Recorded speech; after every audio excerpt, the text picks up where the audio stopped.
And good morning once again, everybody out there in TV land. This is Ranger J 1999 from Team Instinct, and welcome to Jedi Academy on the Reality Scoop Gamer stream, where we bring the best and the brightest, and then me and Finn, who are not the best and the brightest, to this stream to talk about Star Wars Galaxy Heroes as we answer all your questions. How this works is if you have questions about Star Wars Galaxy of Heroes, well, then throw it into the chat there, and old Dr. Finn, Medicine Woman, will scoop it up, and we will read it back and give you our insights and try to answer it the best we can. And we've compiled some of the best people in the Star Wars Galaxy Heroes community to answer your questions. Make sure when you do send a question that either you put question, the word question in front of it, so we know that it's a question, or put it in the form of a question, because if it's in the form of a statement, it's harder sometimes for us to understand if that's actually a question or not.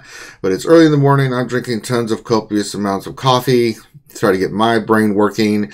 So let's go introduce everybody. Welcome everybody in the chat, but let's welcome everybody that's here today. First is from Team Instinct, my brother from another mother, Warrior, whose channel Warrior Presents. You can check out all the time.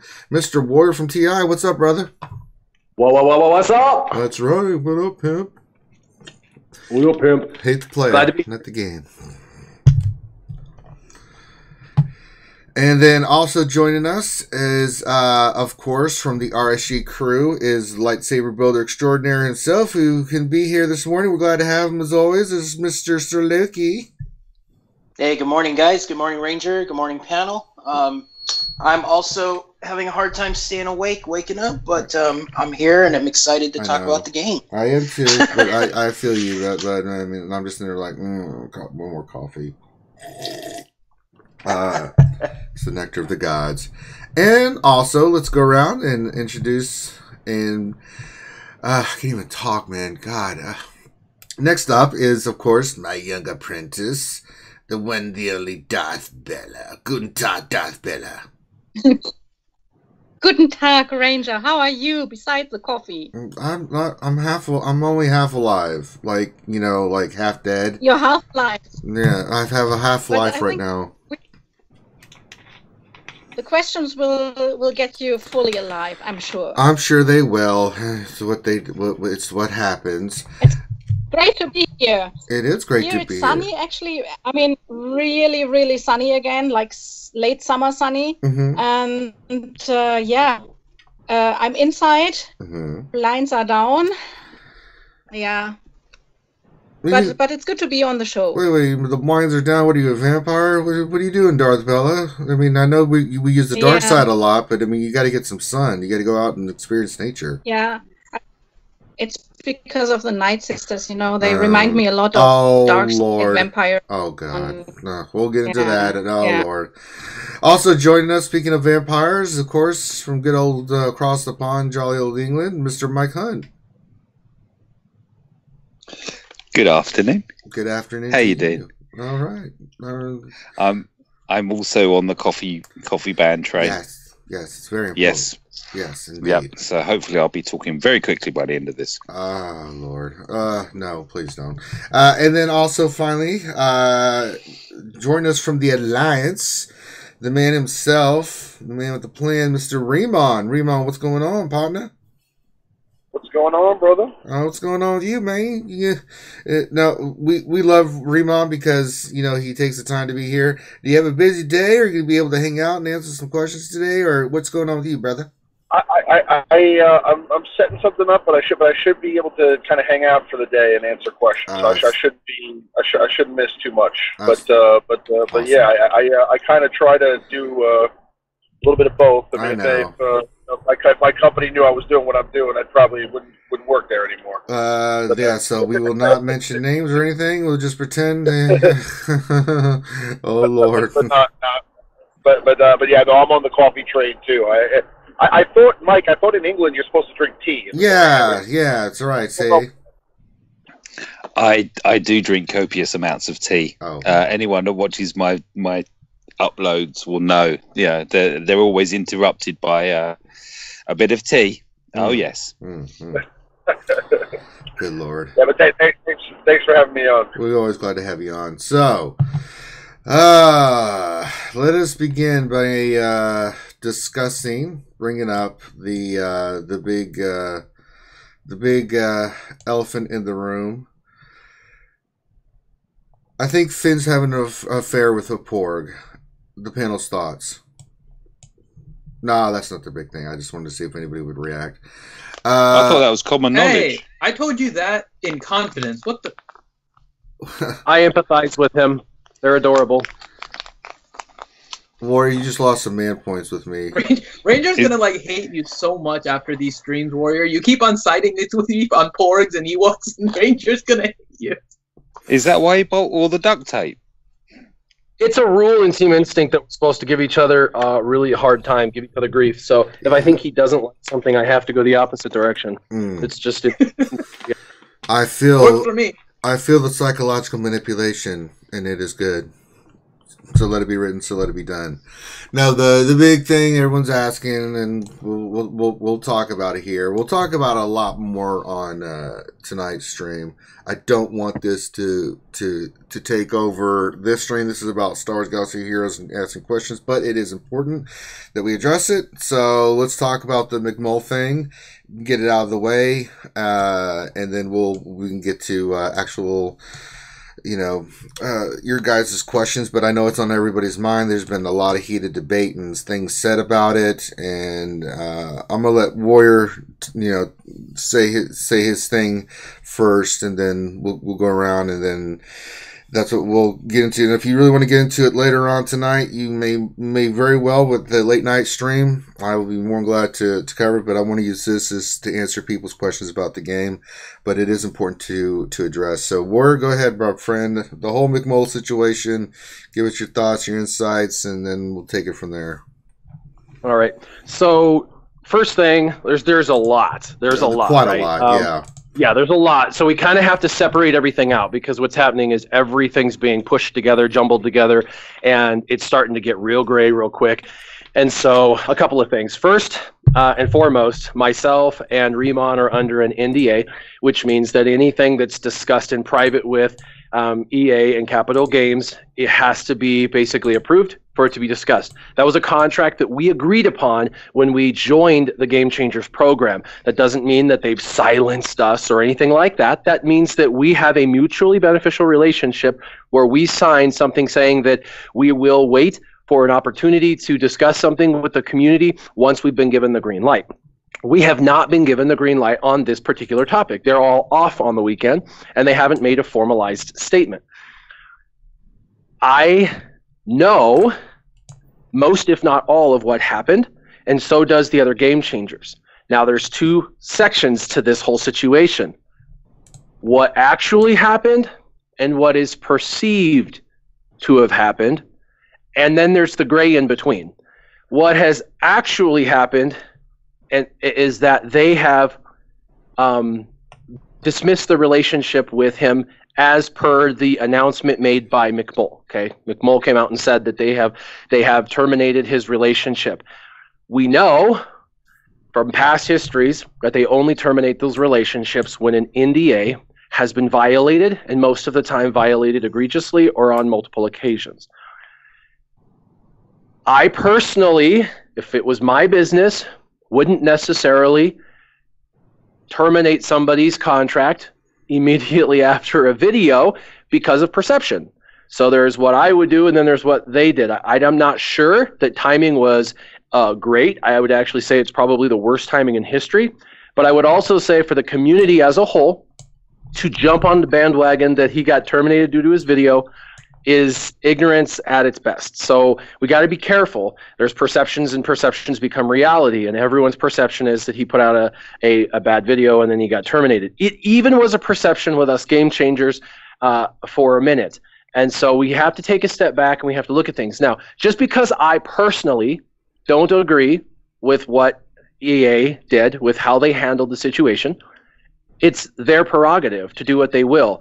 They could have terminated me in the past for my whole poop emoji situation. Now, that was a lighthearted joke I made that I, hurt someone's feelings, and they talked to me. They had a discussion with me, and after growing up and looking at it from a different angle, I realized that, you know, this is a mutually beneficial relationship, and things I do, if I am making another individual whom I'm trying to have a mutually beneficial relationship with upset all the time because I'm poking fun at things, you know, at some point, like if you've got a best friend and you're constantly making fun of that best friend, eventually that best friend just, they decide not to hang out with you anymore. That's just relationships 101. And so taking a step back, I realized, you know, perceptually, yeah, it hurt someone's feelings there. So I didn't have to. They didn't censor me.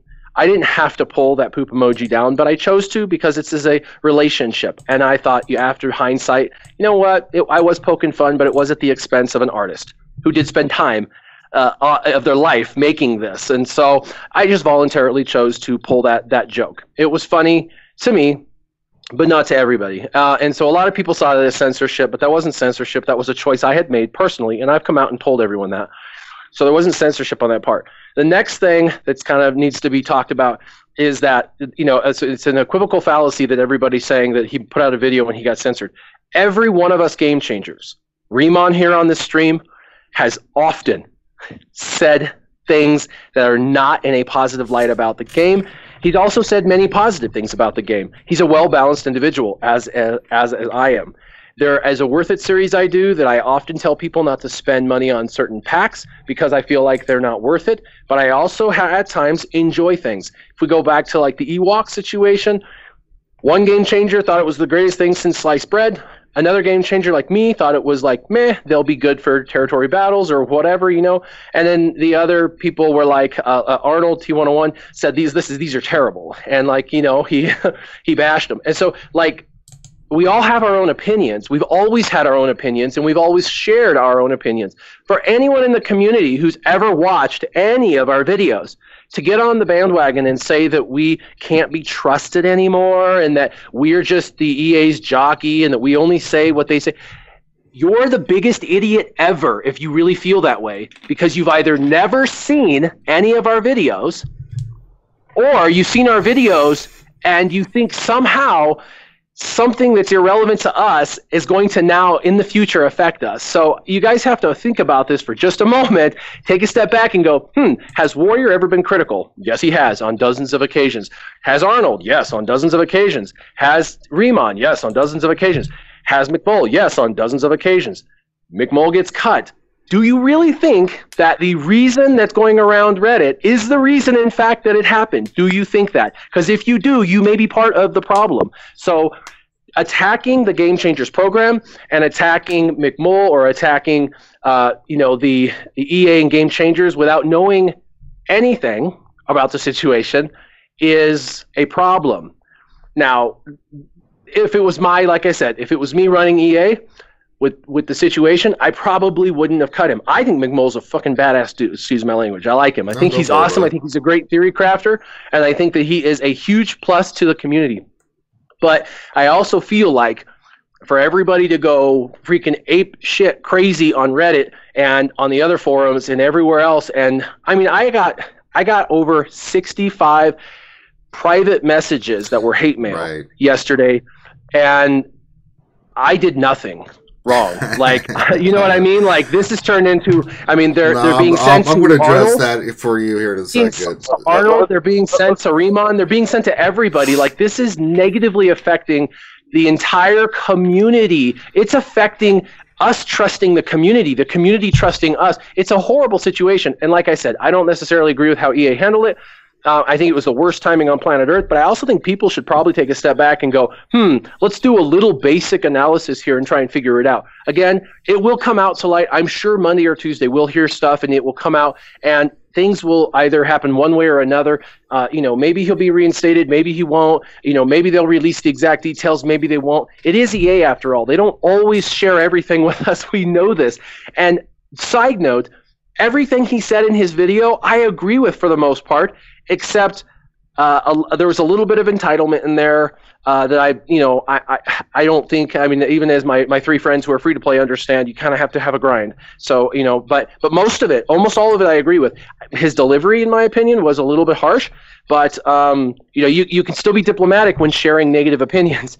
And there was nothing positive in his. He didn't say like, "Hey, thanks for increasing the gear drops. Thanks for giving more in territory battles. Thanks for giving us gear that we can buy now out of the shard shop and at a better conversion rate." I mean, so do I feel like he handled it as best as possible on his end? Nope. Do I feel like EA handled whatever it was that he has violated on their end appropriately and timing wise? Nope. But it is a situation between the two of them. What I wish would have happened is I wished that nothing would have got out so they could have resolved it together over the weekend, because nothing's done over the weekend. And who knows, maybe Monday things would have been that he would have been reinstated and the relationship would have been restored and everything moves forward hunky-dory. After the Reddit situation, who the hell knows what can and can't happen. And so anyway, I'm off my soapbox, but think before you speak. Even if you're on the internet, don't be a freaking troll. Just use your brain, think about things a little bit, and wait 72 hours after any incident to gain insight. I was a law enforcement officer for years. You always wait 72 hours before making judgments. I think the community could take to heart that. Well, very well said, Warrior. And let me just say this. If you're sending the game changers that have nothing to do with this situation, poopy messages and stuff, you need to reevaluate your life. Okay? Listen, no one has been harder on EA and CG than me. I have epic rants about it. Nobody has torn them a new one more than me. Anybody claims that I'm in their bandwagon or anything like that, you're on crack, and I would be more than glad to have a discussion with you and embarrass you publicly. Okay? However, one thing that I don't like about this situation is this is about critical thinking, and this happens all the time, right? Our first gut reaction is just to react. Whether it's on Twitter or on everything, and it bothers the hell out of me. When I make a rant that I make, or if I say something that I say, this is after research, after looking at the facts, looking at what I know to be true, and then I make my opinion stated, right? We don't know the whole situation with McMole. On a side note, this is what I said. I think McMole is amazing. I didn't see anything wrong with his video or anything. However, I don't have all the facts. The reason I'm not in here right now going off or saying anything is because I don't have all the facts. Really, and it doesn't pertain to me in a sense that, this is between McMole and EA and CG. Now, as facts come to life, then maybe I will say something, right? But that's a critical thinking thing, all right? I may have an opinion about something, but before we've ever done anything against anybody, one way or the other, I gather the information and then I make a decision, right? I don't have all the facts in this case. I know McMole was let go. I don't know if it's for the video. I didn't see anything wrong with the video. There could be more things. There's two sides of it. There's the side that McMole has, and then there's the side that CG has. His view of things might be probably is different than what CG's is. All right, CG's, neither of which come out. Right. See, unfortunately, McMole came to public and said this has happened, but he didn't share. He didn't say it was my fault, or he didn't say it was EA's fault. We don't know. He omitted. He could have said that.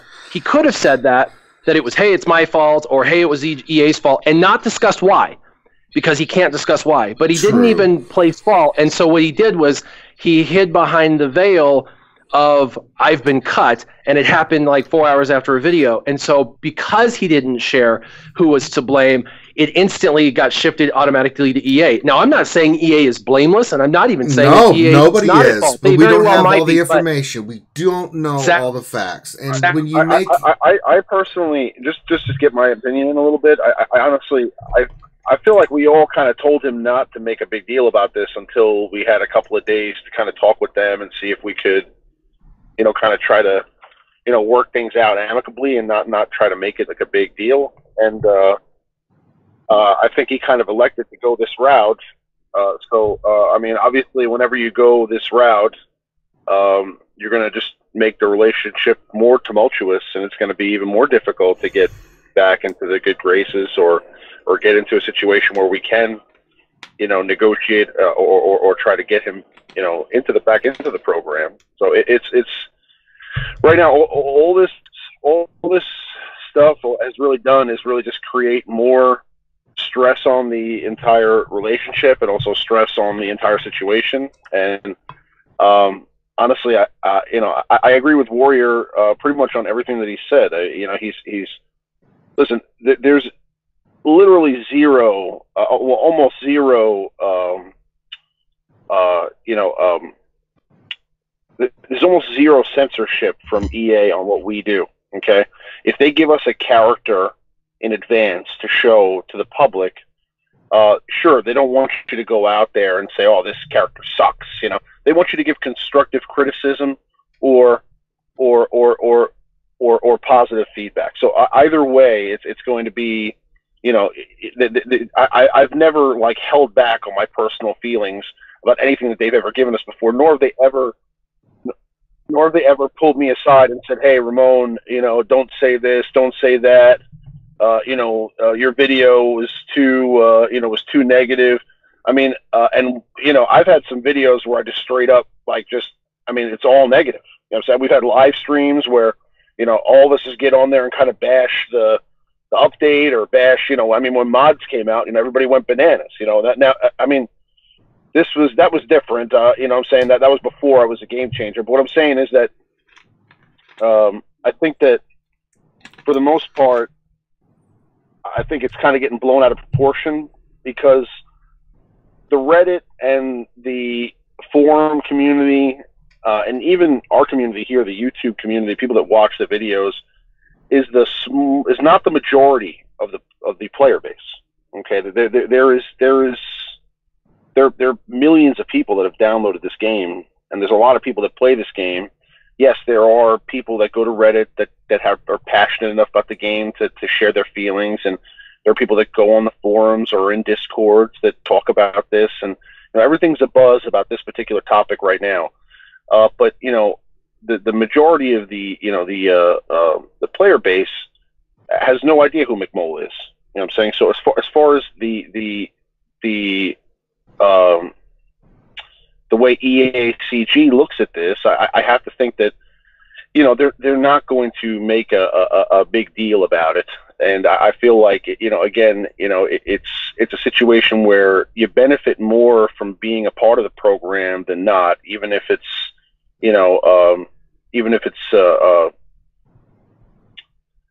even if you have a bad scenario, let's say. I mean, there's ways to talk things out. I just think that on both sides, from them and from him, maybe the situation could have been handled a little bit differently. But again, we can't really discuss much detail because we're under contract and we can't discuss the specifics of the situation. We just don't know. I mean, listen. All we know for right now is he was released, right? He didn't say it was because of the video. CJ hasn't said because it was because of the video, and we don't know. So when you jump to conclusions, and then you make a statement, and people are not critically thinking when you read stuff, and then just go tribal and then jump on one side or the other, this is where it leads to problems. It happens all the time. Okay? If you want to have an opinion, now if you think McMole should have been cut from the Game Changers, hey, that's a totally different thing, right? That's a totally different subject as to why he was let go. Again, we don't have all the facts. So I would just tell the community, take a breath, all right? Step back. Let's see what happens, right? As more information comes out. Now, if it's some BS reasons, trust me, I'll be the first one to come up here and go off, But I don't have all the information, so there's no point of just, when you draw a line in the sand without any information, that's when bad things happen. And it's proven throughout history that that's not a great way to go about doing stuff. So we'll get more into tonight. I don't want this to take over. Thanks to everybody that's been donated in the super chat. Some of them have been pretty good. But, we'll get into the late night stream. We want to talk about forever. We will talk about it until we're blue in the face. But I just wanted to address it. Let's all just wait to see what we know and what we don't know. I'd love to get McMole on here and let him talk about it and let him have his say. You know, I'm all about people expressing their opinions on this show. So I will say I appreciate McMole. I like him. I hope that they do a reinstatement. That's my opinion. I hope they do a reinstatement. I hope he comes back to the fold. I hope that he continues to contribute to the community the way he has. He's a value to the community regardless of what anyone says. And I feel like he has a lot to contribute. And I will tell you, he realized what was happening on Reddit, and to his credit, he did try to quell that. He tried. Unfortunately, you can't quell Reddit. No, but he did go on Reddit. He did make a post. He did make a post, and he did tell people, don't attack the game changers. This has nothing to do with them. He tried fruitlessly to go to our defense, and I appreciate that because I know he realized the consequences of the actions yesterday was far-reaching and affected a lot of people that it probably shouldn't have affected, and so he did try to make right, and he wasn't influenced to do that or anything. Nobody told him to do that. He just did that. I found that on Reddit myself. I normally don't do Reddit. It is a very toxic place, it can be. So I normally stay very far away from that. But yesterday it was an actual train wreck, and so it's hard to look away when it's a train wreck. Plus, when you're being personally attacked and 15 different posts. Guys, if you're personally attacking these guys, it's hard not to read that and have a few opinions about it. But I appreciate his efforts yesterday to try to quell the situation. I just feel like the situation could have been completely avoided from the beginning. Yeah, if you're personally attacking people without all the information, then I'll let you come on here on Skype. You can say it, be a grown up, at least express yourself here, and then I will go through with the facts and cut you to shreds. Don't try that crap with me. One, I don't care. And two, I'm not going to tolerate that. The thing I love about our community is that we have insightful, knowledgeable people. Be insightful, knowledgeable people. That's all I'm saying. So that's all we're going to talk about this. Now we will talk about this tonight in the late stream. All right, anybody's welcome. Everybody, we've always been that way, and we will get really into it then. But I did want to address it for now, and but we're here to talk about Star Wars Galaxy Heroes. There's a lot more stuff than what's going on with the McMole. Yes, dude, they are, and we're here to answer questions, and that's all we're here to do for right now. But let's get into it. So. Because we got a lot of stuff going on there. Finn. I know, it's like South Park. Rah, rah, rah, rah. Oh, goodness. But, all right, let's get to some questions here. Let me pull them up. Keep them coming, guys. Finnadoodle is in there, scooping them all up. Let's go with, I guess this one's for us first. Old Man Wilson asked question, how's Google Podcasts coming along? We are working on it. Our big focus right now is on top of what we're doing. We've been doing a lot more streams, Old Man Wilson, on YouTube. We've got the platform set up. We're still trying to work out some things. As I said, we are going to be doing Battlefront here very soon, and we're trying to get that ready up and going. So that's taking a lot of our time. We are looking into it. We started doing some things. Finn's playing around with some things. So it's just. I can comment on that a little. Oh, go for it then, Finn. Oh, well, you usually don't talk, so Yeah, I know. You also skipped the first question, just so you know. There's one more about that, but I saw that question. I didn't skip the first question. I saw that one, and I just wanted to address it. I don't just go in particular order, Finn. I don't know. Your reading comprehension sometimes is as bad as Grande. That's a bunch of. You apologize, Finn, or I will. Hey, I resemble that comment. Oh, thank you, Grande. Oh, look, Grande Patron's here. Well, look who it is, Grandpappy. You see how I do transitions? Grande, get it. So. We did start an account on SoundCloud. I think so this is episode 33 of our Jedi Academy. Episode 31 was uploaded onto SoundCloud. And I put it on our RSG Stuff channel just to get some feedback, see what you guys thought about it in a podcast type of format. Only thing is, it didn't have a lot of downloads yet. So we didn't get a lot of responses to it. So I didn't really know if it was just a few people or whether a lot of people were really interested in it. there's a limitation on the free, so you can kind of test it out a little bit. But because our streams are so long, literally you can only post one before you have to start paying. So what I will do now, so everybody knows, I'm going to try and delete the current one and then upload this episode. I'll put it in the RSG stuff, but what we need is really just kind of the input from you guys. How did it come out? Does it work this way? Because podcasts, a lot of times you actually have to do like specifically for a podcast. So it's a little bit different. This kind of works in that same format, so it should be okay. But please give us your feedback on it, and then if it is something that you guys like, we'll do it more continually. We sure will. Grande, are you there? I'm here. What's going on? What's up, man? We weren't expecting you. I thought you were in solitary for the day. I'm shocked that you're here. I mean, did you escape? I did my 2 hours of volunteer work this morning. Good. So I got that. What's funny is I actually did 2 hours of volunteer work this morning. That's why I was late. Oh. However, it was not for our running joke of me being in a prison. It was for something else. And now I'm here. I just to kind of reiterate, super excited about the podcast, and I couldn't agree more with what you guys were saying about the earlier topic. Well, you are the old man. You are the brown Gandalf. You are the Charlie of the Angels. Anything you want to add in real quick? I think we're good. Let's just get to answer some freaking questions about Nightsisters. Let's get to answer some freaking questions about about the road ahead and about playing the game. See what people have to say. All right. Well, this one's going to be right for you.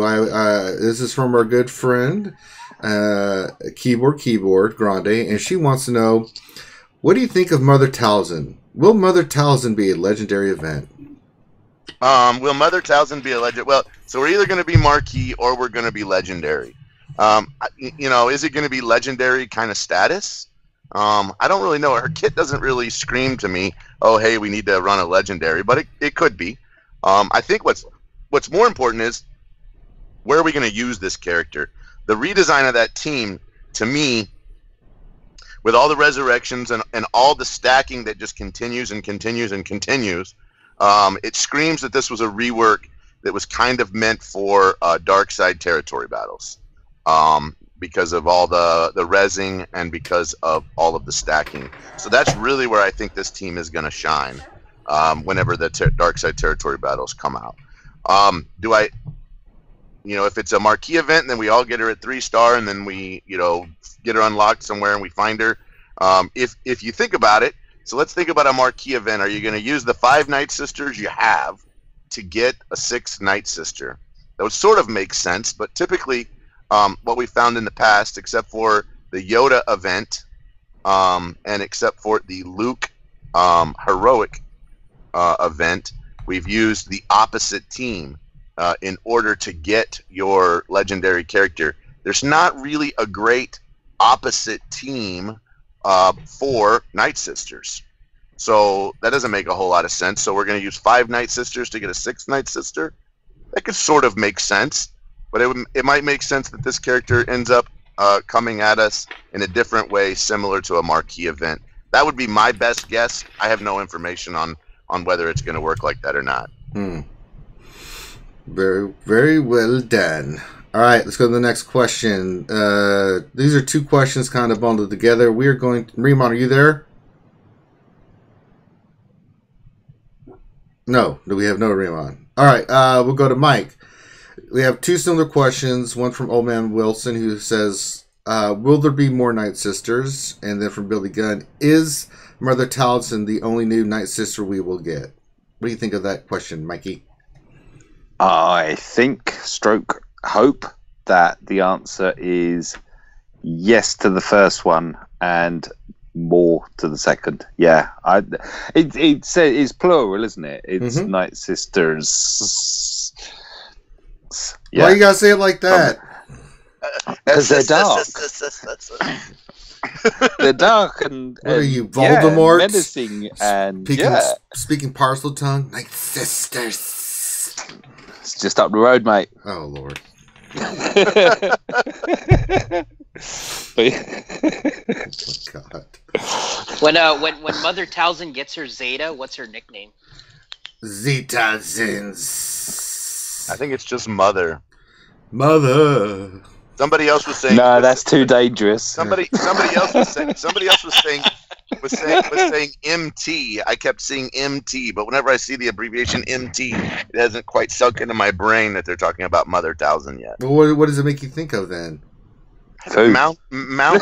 Yeah, I don't know why that abbreviation makes me think the word mountain. So I'm not really feeling the love quite yet on that abbreviation, but I'm sure I'll get there eventually. Okay.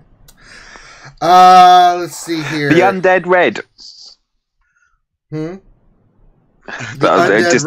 That's longer than Mother Talzin. Just say Mother Talzin then. Yeah, You are. Indoors, yeah. Did anybody notice how freaking big her artwork was? I freaking loved it. Like, she is huge. I mean, she is ginormous in relevance to other characters. I mean, she's really tall.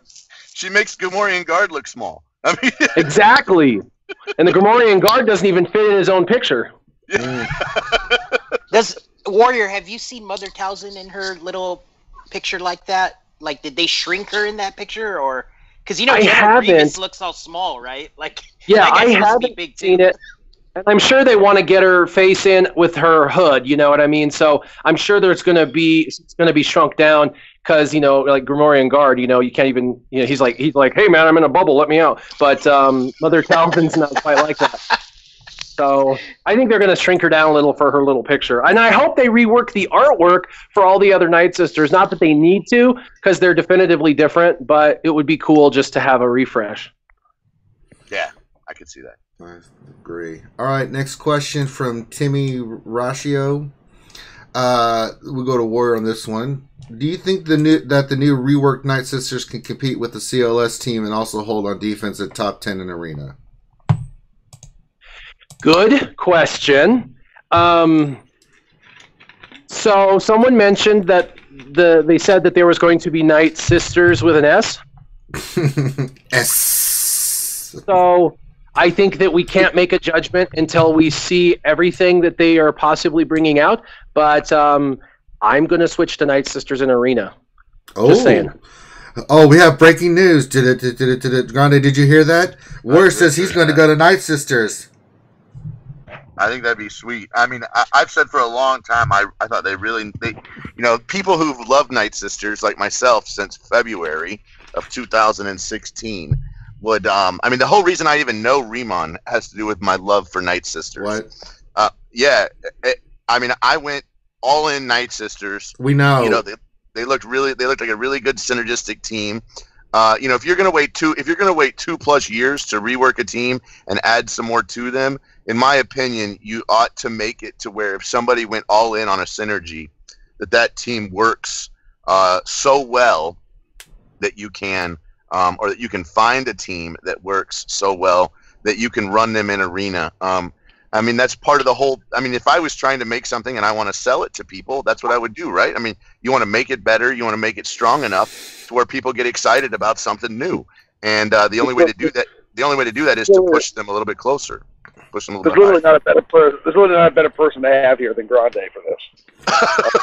I mean, I think everybody wants to know, Grande, how big did you cream your jeans when you saw this? So I got to tell you, I was really excited about it, and then I started kind of like reworking and looking through some of their kits, and I could tell right away that their kits were kind of set up for the Dark Side Territory battles. So far, from what I've seen, I'm not so sure it's going to hold really great in Arena. We just have to see kind of what do the real mechanics for the Plague look like. How does that exactly work?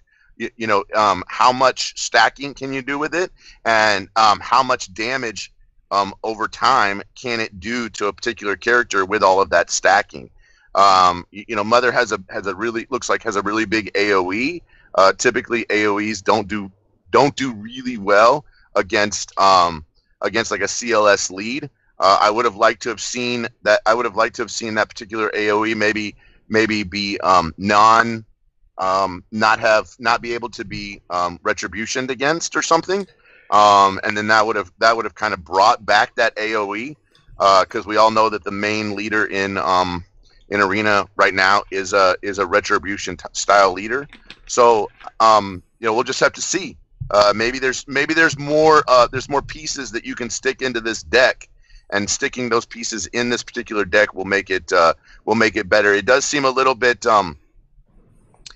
strange with the call and assist, and we leave Acolyte out by herself in the background shooting an arrow. So maybe a little bit more rework to artwork, a little bit more rework to how the characters actually function, maybe during that AOE under a Mother Thousand lead.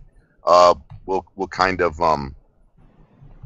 kind of make it work a little bit better. But I do want to see that team do really well. I mean, that team was able to go up against Dooku. That team was able to go up against Maul. That team actually created SWGOH Press and Maul. So you kind of see that this team should be incredibly powerful.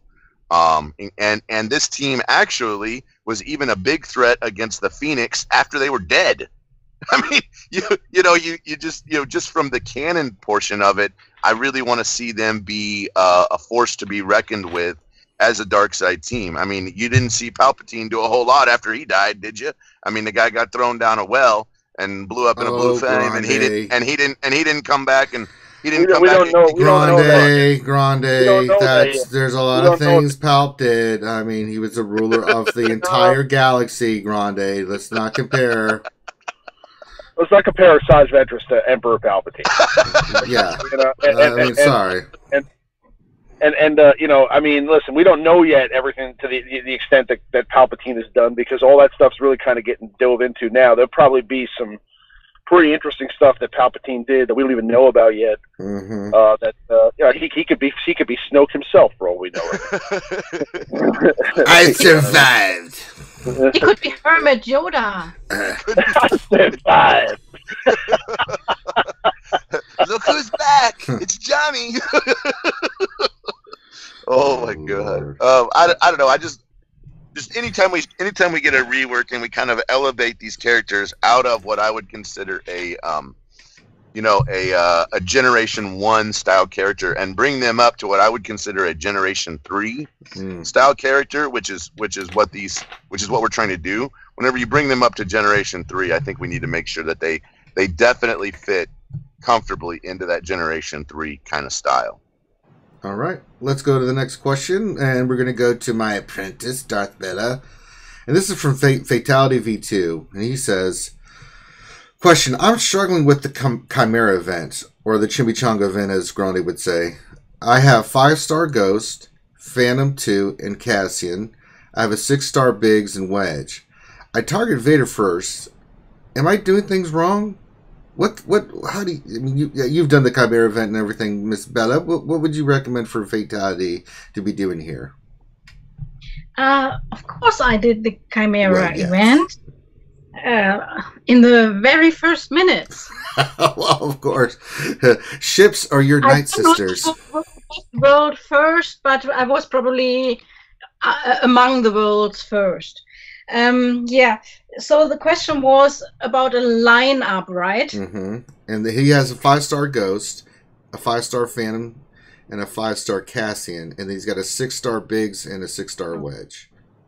Well, you got to understand that Chimera, just like Tarkin's Executrix, is an Empire ship, and the ships that were mentioned so far are no Empire ships. Of course, you can run non-Empire ships under an Empire fleet commander, but if you have like the majority of ships being non-Empire, you won't have the synergies with the with a capital ship. Well, I think what he's asking so, is, can I just go ahead? I don't think he has. Can I just continue for a moment? Thank you. Go ahead, Bella. I'll get to you in a second, Raymond. Go ahead, Bella. I mean, he's doing the Chimera event, and he says he's struggling. He doesn't have the ship yet. I think that's what he's trying to ask. That's why I was interrupted you, because I think he's asking how do I get the Chimera. Sorry. Yeah, go ahead, Bella. Oh, I didn't get that. I saw it was a lineup. That's why I asked. Oh yeah. No, I So thought I said the Chimera event. Yeah, doing- he's struggling with it. Okay, I'm sorry. That's okay. And he thinks if it's the right lineup, but there's only 6 ships you can have, so there's not much choice for the lineup. You can have Ghost, Phantom. The other rebel ships are Bix and Wedge, and Bistan and Cassian. And I found Bistan to be the best number 5 in the main lineup. Cassian is a great ship, especially if you had upgraded himself, Jin and K2, and he has a lot of interesting abilities. But what you have to do is you have to kind of place a target lock, and Bistan has an irresistible target lock, and he's underestimated, but he just, even if he's weaker, just go get Bistan in and target lock, and then you have Bix taunt, and once Bix is taunting, then you can shoot off the other side. Gotcha. Okay, let me see here. Next question. We will go to Sir Loki. I'm trying to keep track of who's the questions.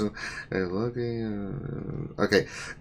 Loki, this is from Corey Dalmeyer, and he says he's currently running a General Kenobi, a Xeris, an Ezra, an R2, and Thrawn.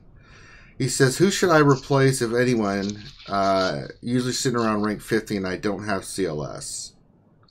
So if you could recommend somebody for that lineup, Sir Loki, who would it be? No CLS. No, that's fine. I run a similar team, but I run Old Ben and Darth Nihilus instead of R2 and Ezra. So it's basically, just wait until Nihilus gets his Annihilate off and go. For me, it holds well on my shard. The issue I see with that team right now, I don't know how geared up your Ezra is. R2 is very good, and I'm sure you have Ezra in there in place of CLS. I would recommend maybe Raidhan if you have the Zeta on him in maybe as a substitute to Ezra, but you could also substitute Darth Nihilus in for Ezra and just go that route with the Annihilate. There's definitely nothing wrong with that, and it holds, and you can climb with that team. But R2 is good. I mean, he's kind of like a pseudo taunt, right? He gives everybody the stealth, and then if you're facing other CLS teams, then it's going to be difficult for them to do the counter attack if your guys are stealth and they're attacking. But overall, it's the lead and Xeris and then and Thrawn. I mean, that's a good core 3 to have, and then he can just play around with possibly another taunting tank like Old Ben. There's First Order Stormtrooper, other taunting tank, and then just throw an attacker in there like Raidhan or maybe Princess Leia, and just play around like that. That's what I would do. All right. Let's see here. Next question, I think. Remar, are you there? You still with us? I'm here. All right. I'm here. Question for you. Do you think the Nightsisters will be this is from Mortal Wombat. Do you think the Nightsisters will be the Phoenix Squad of dark side territory battles? Good question. That is a good question, and I do think that I think there'll be like something similar to that. I think there'll be something like the Rogue One or the Phoenix Squad of territory battles. I think you have to think about the factions that are available for Darkside, and obviously the majority of Darkside, kind of like the majority of the light side territory battles is Rebels. The majority of the Darkside is going to be Empire, right? So the sub factions are going to most likely be. You have Nightsisters, you have Sith, you have, is there anything else I'm not thinking of here? I mean, dark side wise, maybe the Tuskens. I don't know if you guys noticed this, but I just I just recently read this. Plague damage component also ignores protections. So Nightsisters under Talzin as a faction will be indirect synergy with SWGOH as well. You guys don't understand how sick the Nightsisters are actually going to be. Just wait. So potentially all of the Nightsisters are going to ignore protection. Under Talzin lead with SWGOH oppress. The Nightsisters. Capgast posted that late yesterday on Reddit. Yeah, being able to ignore. I mean, Mother Talzin actually looks like OP. To be honest with you, I think she looks great. I think with with some added pieces. Now, remember, you don't necessarily, much like right now, I mean, like, you can run a CLS lead with R2-D2, Darth Nihilus, Grand Admiral Thrawn. I mean, you can mix it up. You don't necessarily have to run a full 5 Nightsisters to run a good Nightsister squad. I mean, you could possibly run, like, Mother Talzin, Asajj Ventress, and, maybe Daka, and then, I mean, I don't know, Bazin Chirrut, or, some other squad, and still have a good team. Just going back to answer the question that you were saying, though, about the territory battles, I think that you're going to be looking at factions like Sith and Nightsisters to kind of be there as the factions that you're going to need to have 6-star and 7-star in those later rounds of territory battles to get your guild extra points or to get those extra stars. So I mean, I think that no matter what, you should be working on your Nightsisters in some capacity for the future, because if you're doing okay right now in TB and you're able to pass your missions, if you don't still need to gear up your Rogue One and Phoenix squads right now for TB, if that's the case, then finish that. But I'm saying if you don't need to do that and you're okay, you're able to defeat most of your waves of combat missions and such, then I would start working a little bit on the dark side now. That's right. Smithy D just joined us. Yay! Yes, look who it is. So we found him on the side of the road with a sign that says "Will work to be on Jedi Academy." Smithy D, what is going on, you filthy turd? How you doing, man? Well, how are you doing? You've been gone. Yeah, I know you've had some stuff you've been doing and stuff, but you've been kind of busy with things. Real life kind of came in, but Smithy D, what's up with you, partner? Yeah, man. All right, man. Just been working. Trying to figure out to make some more Galaxy Heroes videos. Got next week off work. Thinking of doing that, and then the whole controversy that's happened recently with McMole. I don't know if I want to make a video. What are you talking about? What do you mean? What is this you speak I've of? seen it. What is this controversy you speak? What are you talking about? I've not seen it on Reddit. I went on Reddit yesterday. And I was we don't know what you're referring to. What? There's something that happened with McMole? Been out of internet for a while. Nobody knows what you're talking about. Sarcastic. Smithy, I think we got him. He was right there. He was like, "What?" Yeah, he's like, "Are you joking?"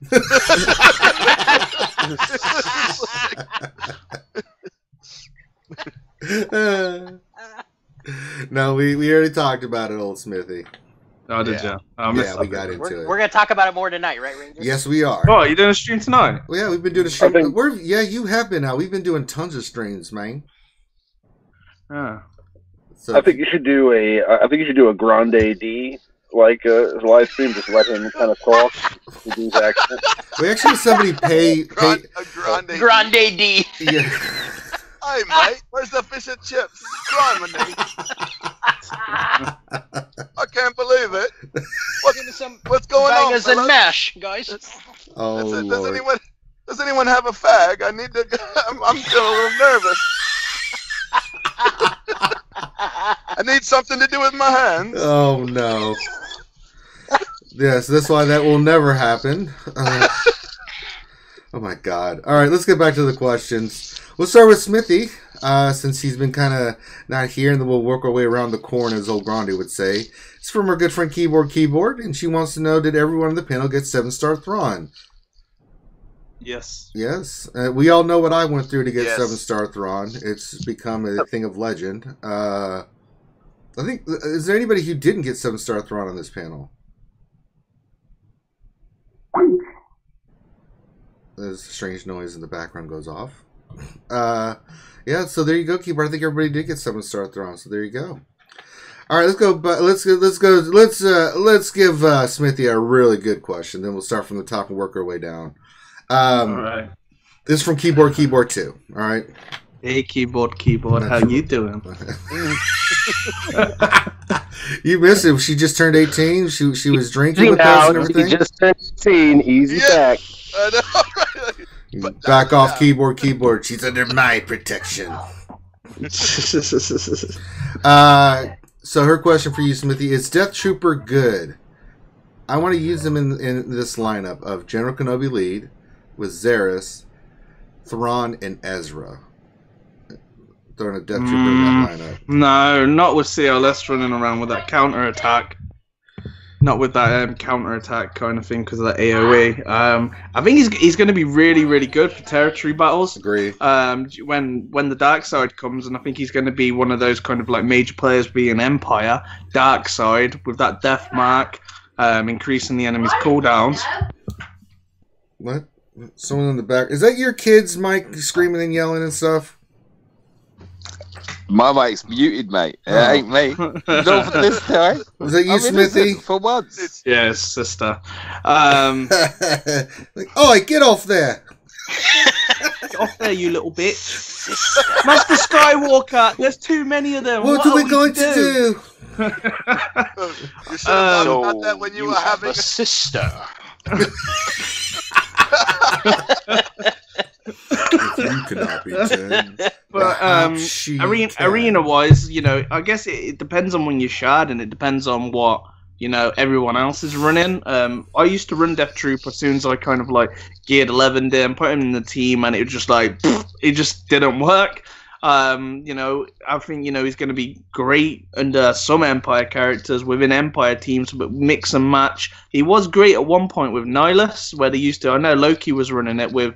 Wasn't you Loki's in the Death Trooper and Nihilus combo, where he's then increasing it to 2 cooldowns. 2! But now in the arena, I think the game in the arena is just messed up. It's just like, bleh. It's just like, can you make a good team these days that doesn't have Commander Luke Skywalker in it? Or General Yes, I did it. You can make a good team. Do it with lots of good mods. I never thought I'd see the day that Smithy D said that the arena's messed up because of Commander Luke. Oh my god. I know, right? Hey, I love Commander Luke, but everyone's copying me and using him. What the F is going on? Yeah. That's what it is, Smithy. My shot's full of GK Zaris. Oh yeah. I'm loving they're the fact easy. They're easy, man. Use Han Solo. You just use Han Solo, and you just use Commander Luke Skywalker. That's it.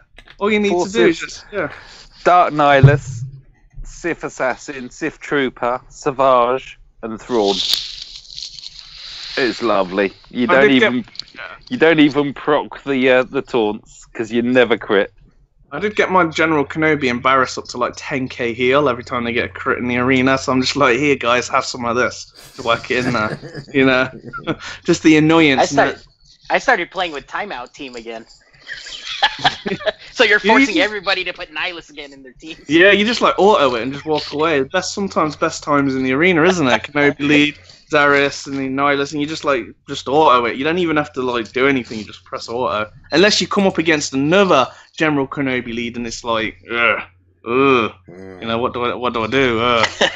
Yeah. No, that is the timeout team, isn't it? Yeah. Brilliant. All right, let's get to the next question. We are, this is for Warrior. Then we go to Grande after that. Timmy Ratio asks at Warrior, which of these 3 teams do you think is the best for Arena and why? Or do you have a different suggestion? The first team is CLS, General Kenobi, R2-D2, OG Han, and Hermit Yoda. The second team is General Kenobi, Zeta Barriss, Hermit Yoda, CLS, and Ezra. And the third team is Zeta Qui-Gon Jinn, Hermit Yoda, General Kenobi, CLS, and Ezra. First team for the current state of the meta, but nobody has a Hermit Yoda. for the current state of the meta. So this question will be irrelevant in 2 months when he's available. Yeah. But yes, the first team would have been the best for the current state. In the future, we don't know. I mean, trust me, I have a feeling there's going to be a dark side meta within the next 2 to 3 months. I would say confidently within the next 3 months. One can only pray and hope, with Revan leading the charge to get rid of CLS. If you're listening, CG, Darth Revan, sit triumphant, bring it in, do it. Do it. They know everybody wants Darth Revan, and I think we'll see a Darth Revan eventually. Oh, don't tease me. Don't tease me, warrior. It's like poker. You know, you can't give away all of your tricks right off the bat. You kind of have to play them out over time. If they just give us Commander Luke and Revan and Darth Nihilus and all these really fun and cool characters right off the bat, people will be like, cool, got my collection, I'm out. They got to kind of hang those carrots out a little bit. I mean, that is a good business model. But I do think, because they put in Darth Nihilus, that we will see Revan. I do believe that. Yeah, we need Scion, we need all of them. Do you know when the meta changes from Commander Luke Skywalker? I think it'll just be Jedi Luke Skywalker that'll take over the meta. Oh, you think you're thinking... Yeah. Oh, and then it'll be a Kenobi lead, Zarish Jedi lead. Hermit Yoda. Oh, no. God. All right, next question for Grande. This is from Old Man Wilson, and he says, will Darth Nihilus lead kick butt in dark side territory battles? Do you think Sith Trooper will be the key for this? So I think Darth Nihilus is definitely going to be part of any kind of great team that you have that's going to evolve around Sith in particular, and then dark side characters in general. He has one of the best, you could probably say one of the top 3 or 4 leaders on the dark side. So without a doubt, he's going to be key. Do I think that Sith Trooper is going to be part of the key for that? I like Sith Trooper. Sith Trooper's really hard to get to 7-star. He's kind of hard to gear, and he's kind of slow. So he may be the odd man out. It may be that that Sith Trooper goes on a team that has Sith Assassin on it, and potentially under a Maul lead, and then basically your Nihilus kind of brings up the other team with your some Sith and some non-Sith team. I would, because he's so slow, you're going to definitely have to put him with Sith Trooper, and then you're going to have to, and then I would put him under a turn meter leader like Maul before I would put him under a lead like Darth Nihilus. So yes and yes, but slightly differently than how he asked the question. Gotcha. All right, Darth Bella, you there, my apprentice? Bella? Yes. Okay. Yes. Okay, great. Yes, I'm. Next question is for you from Billy Gunn, and they want to know, it says, I just opened Chimera at 5 stars. Will I be a target in Fleet Arena with only a 5-star Chimera? Ooh. I think actually anyone with a Chimera will be targeted because people want to try out the new capital ship. But if you have a 5-star, you will be a target even more. Yeah, people like easy wins, don't they? And they like to play on auto and easy wins and not the challenge. When I got my Ghost and Phantom 5, I took them in just to get used to them, and I got targeted right away. Oh, people are so mean. Ugh. Yeah, they are so mean. But I was nice because the guys couldn't beat me, so I changed to Akbar overnight. So there you go. All right. So yeah, you're gonna have to wait till you get your Chimera a little bit higher. You're definitely gonna get targeted. Reba, are you still there? All right, we'll go to Mike. Mike, this is from Timmy Ratio again, and he wants to know, what do you think is better for Fleet Arena? There's Riemann. Okay, there's Riemann. Okay. All right, here we go. Question for you, Riemann. Which do you think is better for Fleet Arena? 7-star Chimera capital ship team with Ghost, Phantom, TIE Reaper, TIE Fighter, Biggs, or with a lineup of First Order TIE Pilot, Tide Vance, Biggs, Bubba, or Ali Bubba, as Grani would say, and Biston. Alibaba? What's that? You don't know about the Ali Bubba? He wasn't around. Boba Fett. Gotcha. Yeah. Okay. All right.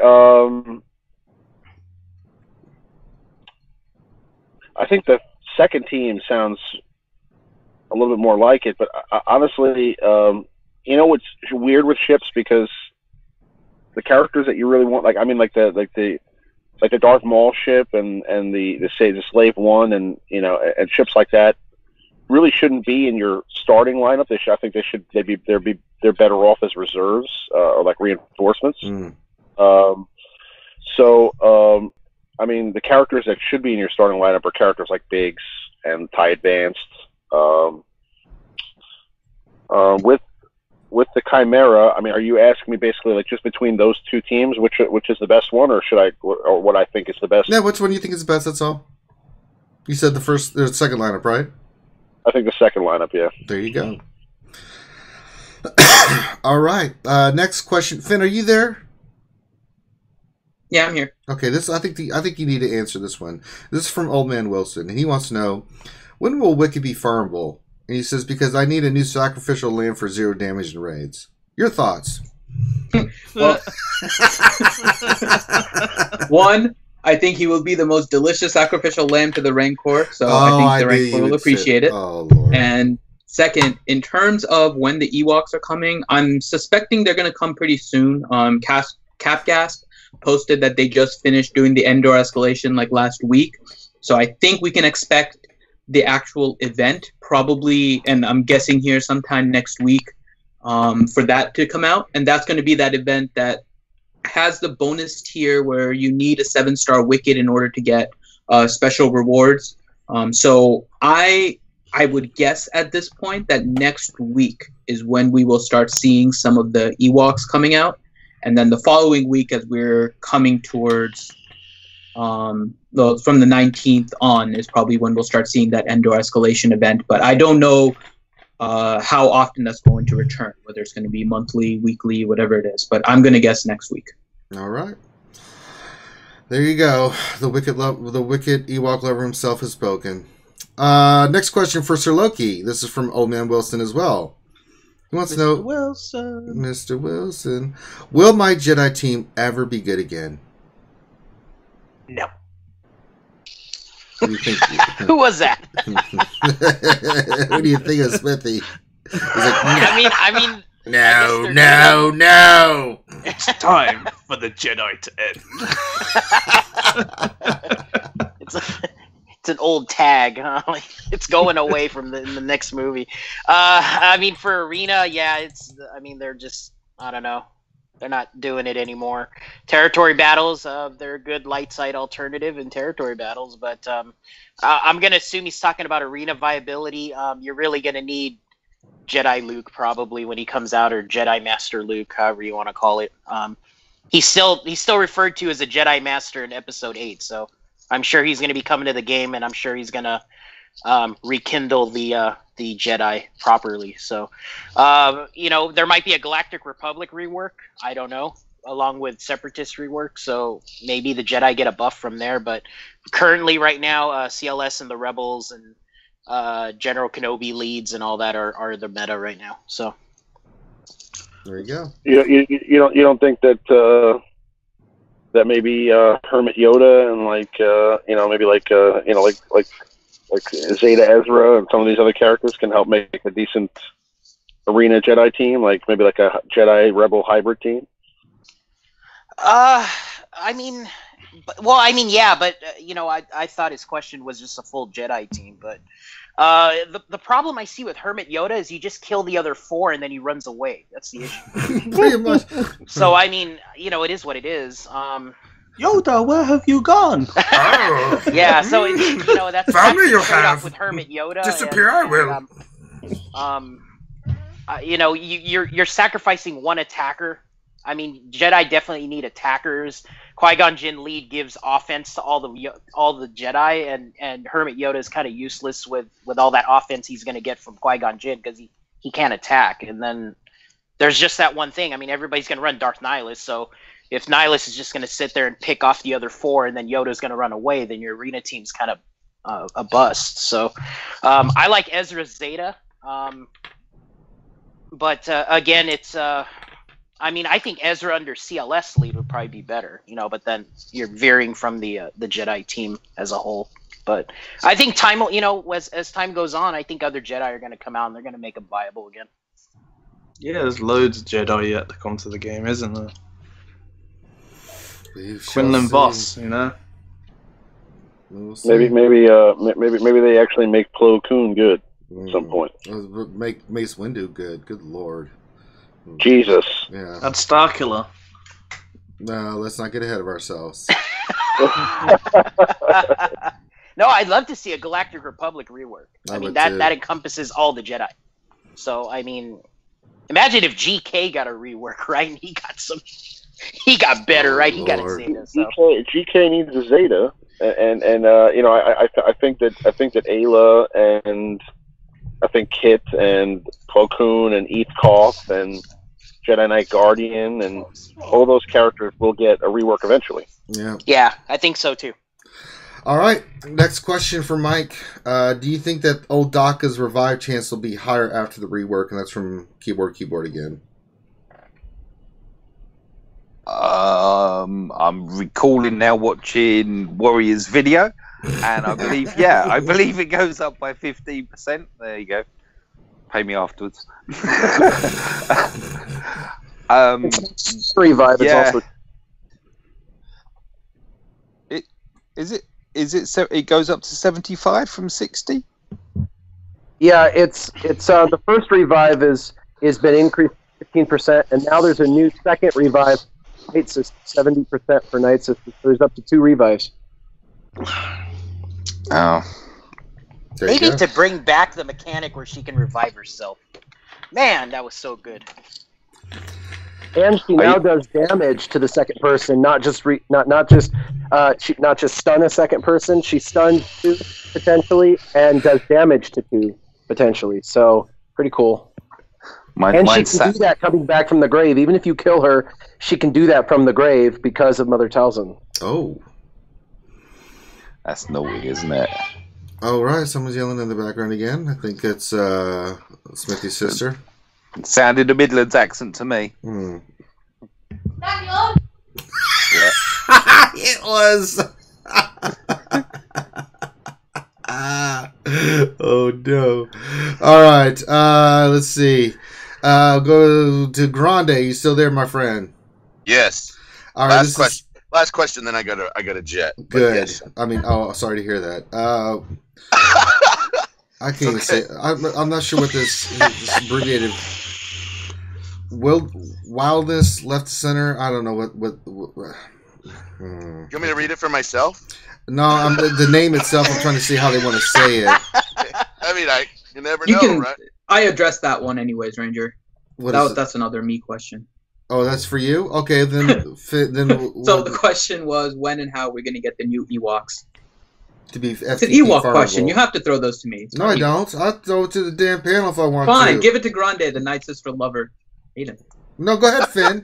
I don't want any hard feelings. Go ahead, Finn. I don't want you to like sob and hold and Wicked and. So, when being probably next week, how they're probably going to distribute them amongst a lot of the areas that we haven't seen a lot of new characters. I'd probably expect at least one to be in the arena and another one to be in Galactic War. Wicket, I kind of expect to be in 2 places. One is probably the Guild event store, and one is to be a hard.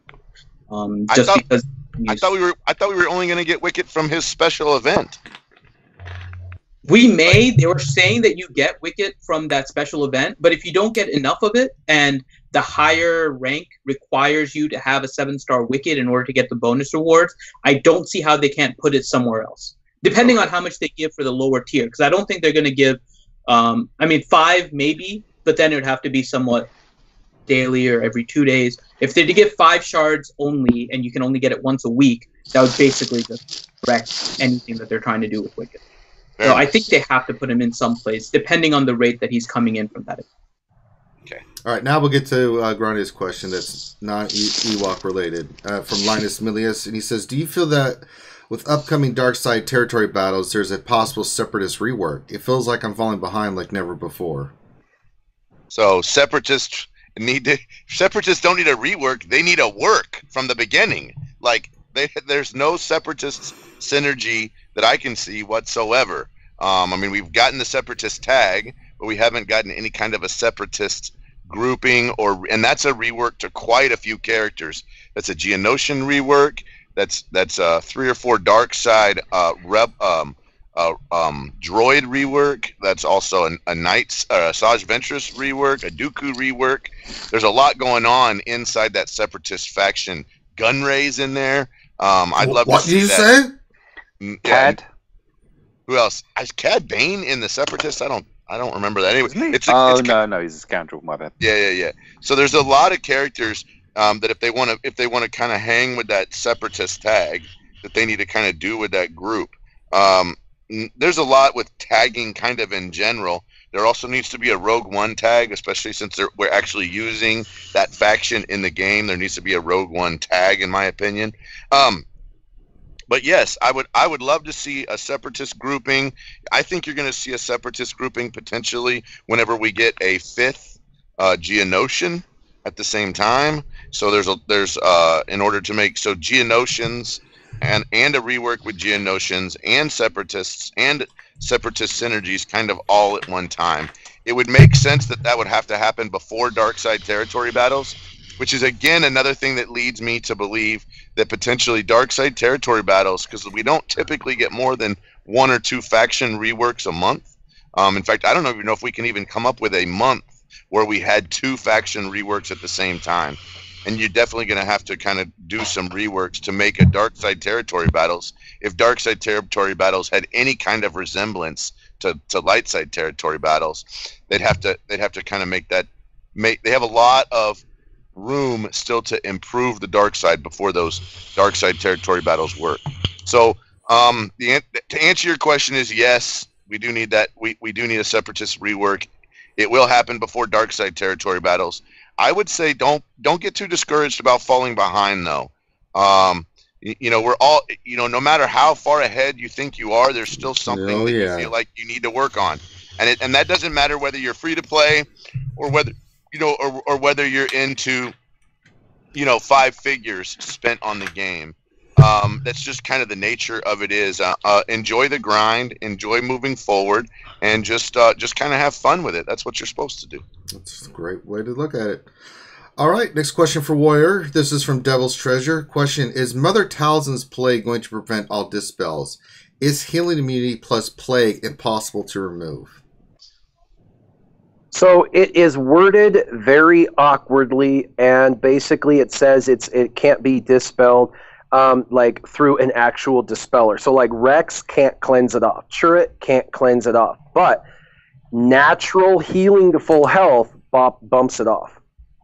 So health steal should be a way around that. So something like a Darth Nihilus or someone like Chirrut and Baze that get natural health gain through their health steal may be able to knock that buff off. It is also a buff that stacks. I want to note also that the First Order, specifically Kylo Ren, does really well when he's damaged by any kind of a percentage health damage debuff, and this is one of those. Mm-hmm. So it could be if they do in fact get a hold of the meta and start to change the landscape, you could see counter teams coming out with Kylo Ren because he's such a heavy damage dealer. He has his AoE, plus, the damage from Plague is not going to really hurt him nearly as bad. Well, it's going to make him really tough because it does the damage to the health, and it's a percentage. So it's going to instantly put him into that insane mode that he has right off the get. And so you may see a resurgence of him, and he could become the new, most utilitarian character against that meta. Very nice. Hey, Warrior, I got a quick question for you. How do you think the Plague is going to work with Ahsoka Fulcrum? That's a good question. It is a unique debuff that's never existed in the game, but I have a feeling that it will... It'll just drop off, won't it? I have a feeling it will drop off. I think her inability to have a debuff will be her saving grace, because even though it's a locked debuff, I think her coding in the game, and I could be wrong, they're going to have to clarify, or we're just going to have to play it out, but any debuff that's ever existed in the game, well, no, hold on. You can fracture her, and that does stick. So it may override her code. If we think about it, it may actually override her code because it's a non-dispellable debuff. And it may actually stay on there. But she has one hell of a health steal, so if she's countering and she gets the debuff, she counters and goes back to 100%, it will naturally fall off. So she'll probably just heal herself and it'll probably fall off, not because of her mechanic, but because of her health steal. That's my thought, and I could be totally wrong. It's all right. Now, Smithy, are you still around? Yeah. Okay, I was just making sure your sister was yelling at you. I didn't know if you were in trouble or what was going on. So this question is from Vincent Morales, and he has a question: is it possible that Jango Fett becomes a legendary character? Yeah, he was opted into that as a fan favorite. He had a Black Series as well figure, didn't he? And they're normally like the most popular characters.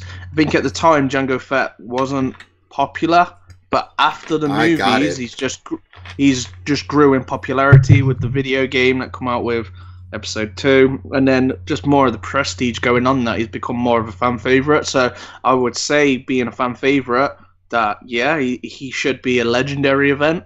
Like Thrawn, like BB-8, they're all fan favorites. Palpatine, and hopefully if we see an actual Rebel Chewbacca, he should also be a fan favorite, because he's up there as well with R2-D2.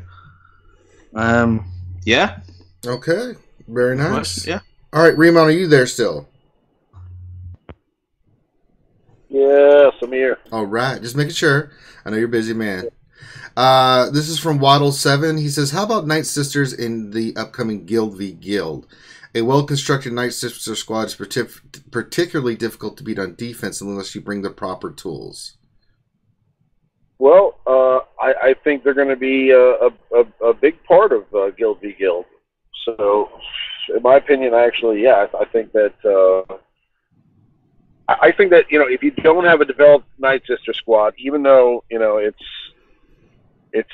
kind of sacrilegious to say this, and I feel like it kind of takes a little bit of my soul to even think about this. I think you should start gearing them up. They're worth it. There's gonna be some. Like we said earlier, there's going to be a necessity, most likely, for dark side territory battles. They're one of the few factions of the dark side that really has a whole synergy, a whole squad. Tusken Raiders don't have a full 5, so you're most likely going to need Nightsisters regardless. And I can tell you that I'm privy to some information, and I think that the Nightsisters will be good. So just put it that way. All right. Darth Bella, are you there? No, you've been having some technical difficulties. Darth Bella? Oh, Bella. All right, I'll say that question for Bella. Finn. She was having some internet issues. Yeah, I know she was. Oh, it sucks. All right, we'll go to the next question then. Let's see. Let's go to Loki. Old Man Wilson wants to know, will there be any new ships soon? They need more dark side ships for dark side territory battles. Yeah, I hope so. I hope they bring a. I'm kind of here, but I'm having a very bad. Yeah, you're breaking up pretty Very bad bad. connection. Yeah, you're breaking up there, Miss Bella. Oh, all right.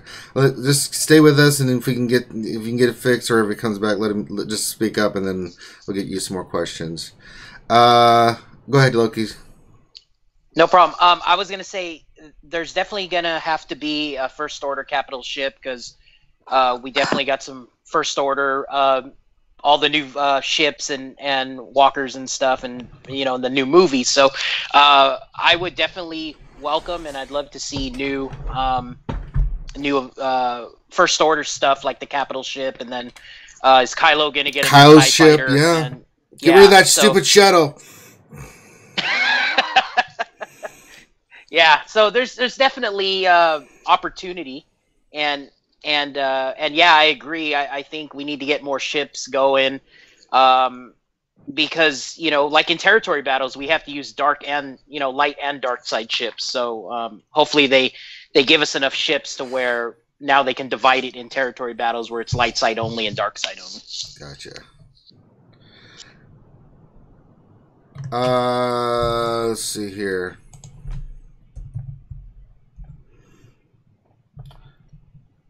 Bella, can you hear us now? Say something, Bella. Hi. There she is. All right. Let's give Bella a question here. And this is from Guz989. And the question is, if we presume that Lightsaber Ray will be coming to the game in November or December, do you think that the BB-8 event will return before that? Like the R2 event came earlier because of CLS. What do you think about them bringing about BB-8 so as part of the Lightsaber Ray theory?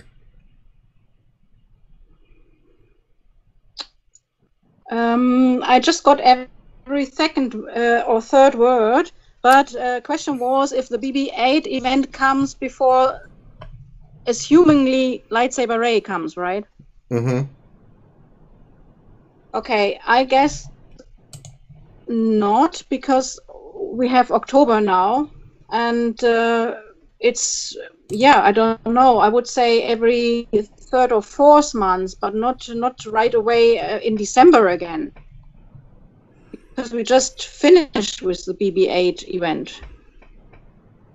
So I don't expect it to be back right away. And well, we don't know at all what we need for, if there is Lightsaber Ray. This is just our guess, and could be anyone. And we don't know when exactly the next, let's say, for the movie, the next character will come out. I mean, the movie starts 14th of December, so they should have an event in December. All right. Cool.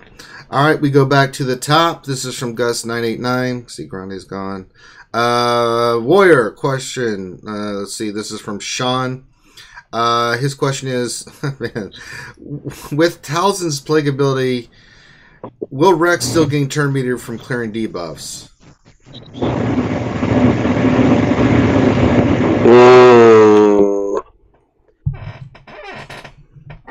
That's a good question. You'd have to be successful, I think, to be able to gain that turn meter. But and he's not going to be successful, so probably not. So yeah, I'm pretty confident that's a no. Yeah, because he's not going to be able to clear it. It's not a clearable buff or debuff. It's going to really throw the kink in a lot of people's teams. I wonder how it'll affect Akbar. Because he heals when he cleanses, doesn't he? Mm-hmm. That's another mechanic. They're going to have it. Oh, yeah. Newsflash, everybody. The game is about to break. Yeah, it's interesting. I don't know. It's getting so complex.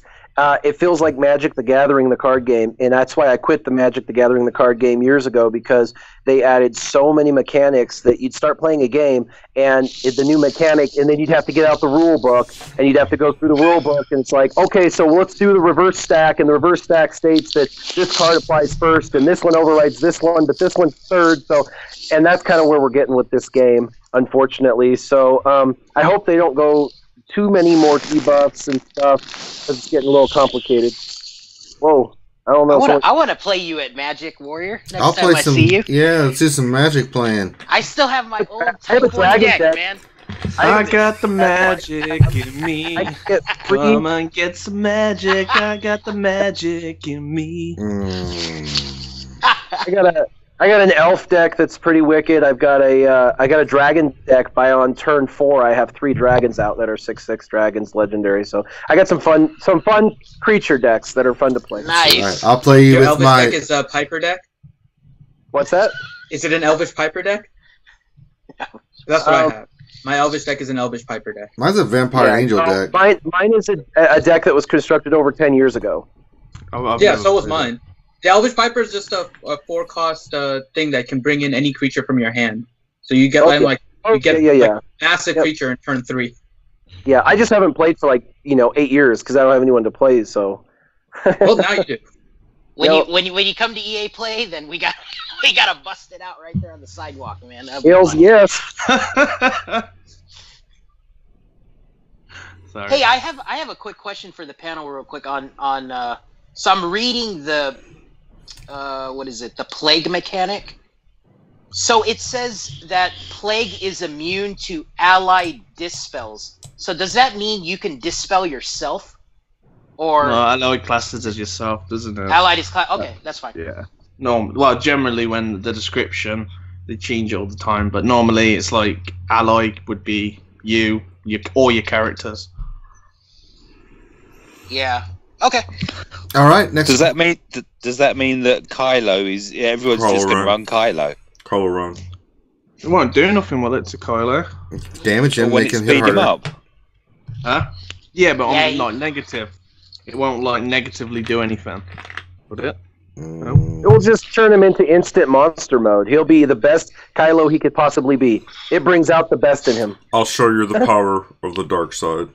Yeah, but wouldn't That's if plague is classified as damage over time. Because I think it specifically says it's like damage over time effects. It's kind of like Ahsoka, right? Yeah, but anytime he takes weird. damage, isn't it?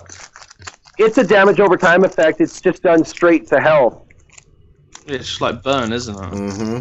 Yeah, it's like burn or like the dots. All three of those are classified as the same thing. It's More- not going to do more nothing to dots. Kylo in that way, is it? It's not going to hurt him. He's just going to be shrugging it off with 26 damage on him. Yeah, he'll be basically the only immune character. What is this? And he'll just do his angry wave. Yeah. All right, Smithy. Can't Next question's for you. Question: I saw that this is from DB. I saw that the 6 and 7 star mods in the Nightsisters post and CG's post that it won't happen this year. Do you think it's coming soon? I have lots of Cantina farm shards versus mods priority. Probably. When someone says something doesn't come, then it probably is going to come. Maybe. Anything can change. Wasn't they saying that not anytime soon Gear 12 is not going to be coming? Then boom! It's just hey guys, here's Gear 12. And I'm sure when they said that we had no future plans with alloy points next week, they're like, hey, here's tournaments. You've just spent all your alloy points. So I think, on a video, right? But the question you got to ask yourself, right, is, and this is the big question, is why is the character shown as with 6 and 7 dot mods? Does that mean the character's underwhelming that they need 6 and 7 dot mods? You gotta think, well, if they're not coming to the game, and then why has the character got them on it? Is it to make it look better? To act better? I think that they need 6 I think and 7 dot mods? when you live in a realm of everything's in the game because you're on a developer mode, I think you just totally forget sometimes that you have to be cognizant of the outside world and where the reality they live in. And I think the developers live in a totally different world, and that's not a bash. That's just they're in a developer mindset because they're developing things. So they have access to every single thing that they've potentially ever come up with. They had Gear 12 in the game over a year ago. And it took them that. But I don't think they'll come into the game for anytime soon, and this is the reason. First, they said allied points were dead 8 months ago. It's 8 months in the future, and allied points are still dead. So they were right. So they didn't lie to us. Also, when it comes to we're not going to do anything over a while, it took them over 6 months. I mean, look, Gear 12 just came in, and the last major increase is in December of last year. And so it'll probably be 6 months minimum from Gear 12 before they go to level 90. And I think when they go to level 90, they'll probably release 6 dot mods. And that's probably 6 months from Gear 12. So we probably have at least 5 months before we actually see, level 90 and level 6 dot mods. But I mean, I could be wrong, like Smithy says, and I don't like that they showed them with the 6 and 7 dot mods because it just creates all of this craziness, on Reddit and stuff like that. So they should have been cognizant. They should have pulled those, put 5 dot mods on, been more representative. But remember, take a step back, that the videos, the post, was not about showcasing the abilities. It was about showcasing just the basic kit, what they're capable of, and getting an initial impression. There will be future videos coming out over the next couple weeks, which will actually have real, live, in our game gameplay from all of us that will actually showcase whether they're worthy or not. This wasn't about whether they're worthy or not. This was about, this is their basic kit, here are some kits. So don't get all caught up in like, oh, they had a 7 dot mod, they're misrepresenting the product. That's crap. They're going to give us a chance to actually have real gameplay to see and showcase whether they're good or not. I have a sneaking suspicion, because they said this was a Nightsisters with an S, that there's more to this puzzle than meets the eye. So I think we need to wait a little bit until we get the full picture. But mods 6 and 7, they're not. I'm confident they're not coming into the game anytime soon. Warrior with the nice Transformer reference there. I like that. Could I just? Well, let me throw a suggestion forward. Hold on. There's a follow-up question, and then you can pipe in. No, that's okay. From DB, he says, so do we stop farming mods and farm the characters? Characters. Yeah, characters, big time. Yeah. All right, Mikey, go ahead. All I was going to say is maybe you could suggest to EACG that employing a copywriter might save a lot of heartache and web chatter. What? I just think that when they were making somebody to look at the pictures and sign them off. When Smithy and Mike don't understand each other, it's so funny, man. What? He's from up north. Who's from up north? You. Anything north? Anything past Watford's north, mate. Oh my god! Can we just do a stream called British? Where's Turbo's from? Where's Turbs from? Oh, he's way up to north. He's an English version of Canada. He's Socklad, mate. He's Bolton. I'm gonna get hammered by keyboard for that one. Oh no. Scotland. Yeah, sorry. It's the White Walkers.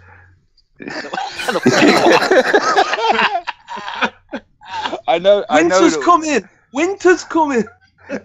I know that British holiday makers in the Mediterranean are called milk bottles. Because we kind of glow, we're so pale. Oh Lord. Alright, I'm moving on to Star Wars questions. Before we have a British Civil War on our hands. Yeah, let's talk about Game of Thrones more. No, let's not. Alright, this next C-3PO's British. Let's see. Doc Ariok has a question. We're going to go to... He is British. So's Darth Vader. So's Batman. Like, I'm the Batman. And even Superman, Henry Cavill's British. Jeez. No, he's the man from Uncle. Everybody in the chat room wants a SWGOH British stream, man. They can make one. And Ranger's the host. No. I'm not changing my accent to accommodate. Welcome back to another exciting episode of British Star Wars Galaxy of Heroes. I'm your host, Ranger J 1999. Alright, next question. See, I've lost track of who was asking this. Alright, so Mike, question from Doc Ariok. I'm low on ability mats and I just zated Finn for resistance. What order and what level do I need to get abilities for Galactic War Territory battles? Right, Poe. You need Poe as high geared as possible. Mm-hmm. He's and then Resistance pilot is that foresight that she gains. There we are, remembered. Is awesome. I mean, I'm running a gear 5 or 6 on my alt account in Rancor, and it's amazing. She's the last one standing, so she doesn't need to be. You can cut back on her. Yeah, I would focus your attention on getting Poe ready. Plus, also you'll be benefiting because he's a pilot as well. So if you've unlocked his ship, sorry, I'm so focused on everything is galactic points based. You know, you wait for that drop down to say, yeah, you've moved up 5 places or 5 points or whatever. But yeah, factor that in.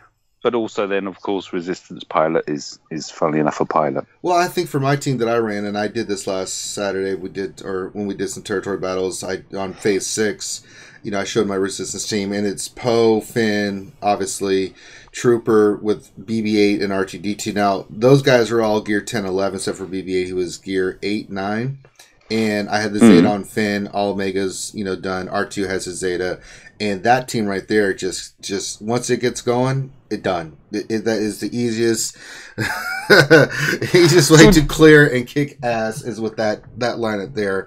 But Resistance Pilot is good as well because she does do the expose as well and stuff. So I just like that combination, cause especially with you running BB-8, because when he does his special, he exposes as well and turn meter, and it's just constantly just.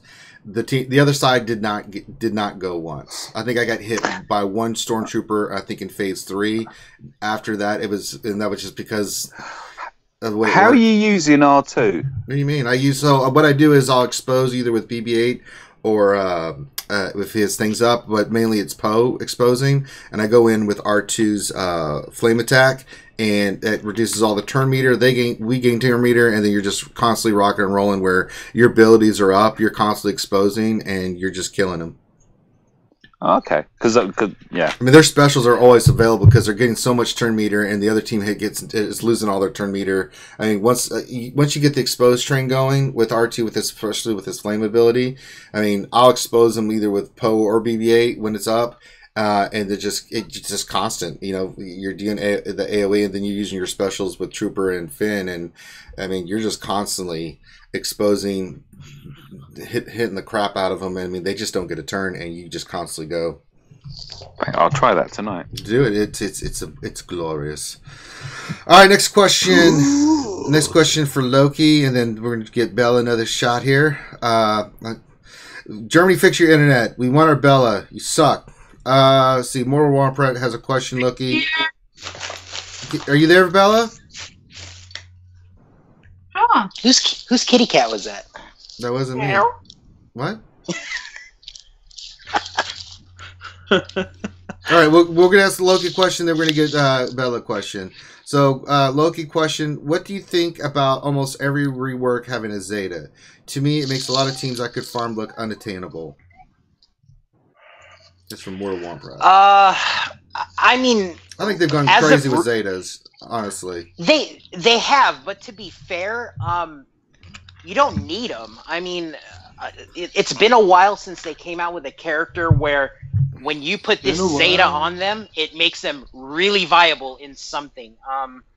There hasn't been any good, in my opinion, there hasn't been any good like quality Zetas. It's not like when Zader came out. I mean, that Zeta's, game changing, I think. When Zeta Maul came out at that time, I mean, that made that character like meta, right? It's been a while. I think maybe Ahsoka was probably the last one because you need her Zeta for everything to work. But I mean, even CLS, right? You really don't need any Zetas. R2, who came out first, R2 or Ahsoka? Ahsoka. I mean, okay, so yeah, I mean, maybe R2 was the last one. So I mean, I wouldn't get discouraged if you're seeing all these Zetas being put on because, most of them aren't really, if the character wasn't viable before the Zeta's not going to make them viable. I mean, I'm just throwing that out there because I haven't seen one yet. I mean, honestly. I mean, look at Thrawn, right? I mean, Thrawn, maybe you need to Zeta his leader for territory battles now, for dark side, so you can get the heal. But, you know, as of right now, because we don't have a dark side territory battle, I don't think you got to Zeta, like, anybody on the dark side right now. I'd hold on. Apparently there's some new tunes coming.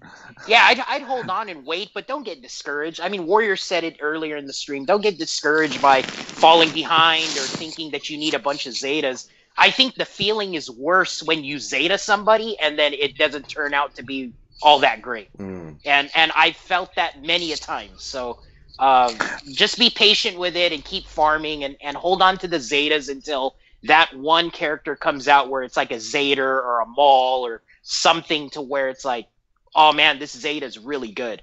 But as of recent, I haven't seen any. I mean, even the BB-8 Zeta, I mean, seriously, like, it's not even that great. So, that's my feeling. You take that back. You take that back. No, it's true. Did you Zeta BB-8?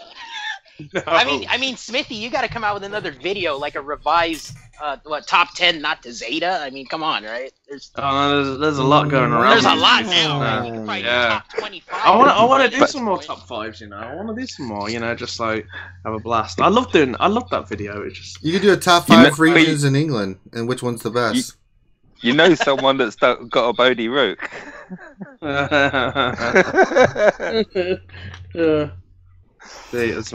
right. And you love fat fingers. Yeah. All right, Miss Bella, are you there? Okay, Miss Bella, I've got a question for you, my apprentice. And this is from Bad Horsey 1. And the question is, how much of a difference is there between a 6 and 7-star capital ship?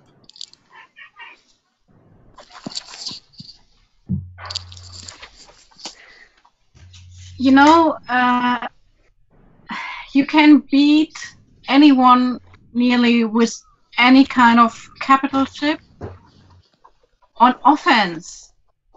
It's a little different for defense because going from 6 to 7-star, your stats are increasing, and for the capital ships, it's about 4 to 5 speed also, and 4 to 5 speed is not really a bad thing for a capital ship. And so I think a 6-star capital ship is still very good, and you will be able to beat 7-star ships, but you might drop a bit more on defense. Okay. All right, and the next question. Yeah, you got. Right. You're good, fella. We got you. Okay, good. Yeah, we got you. Yeah, we heard you. All right, next question. I'm gonna throw this just to everybody. This is from Captain Blackbeard. Matey. Any of you guys in a ship arena chat, and what rules do you use, if so, for payout? Anybody in a ship chat for, like, you know, PvP and stuff? I am. Oh, go for it, War.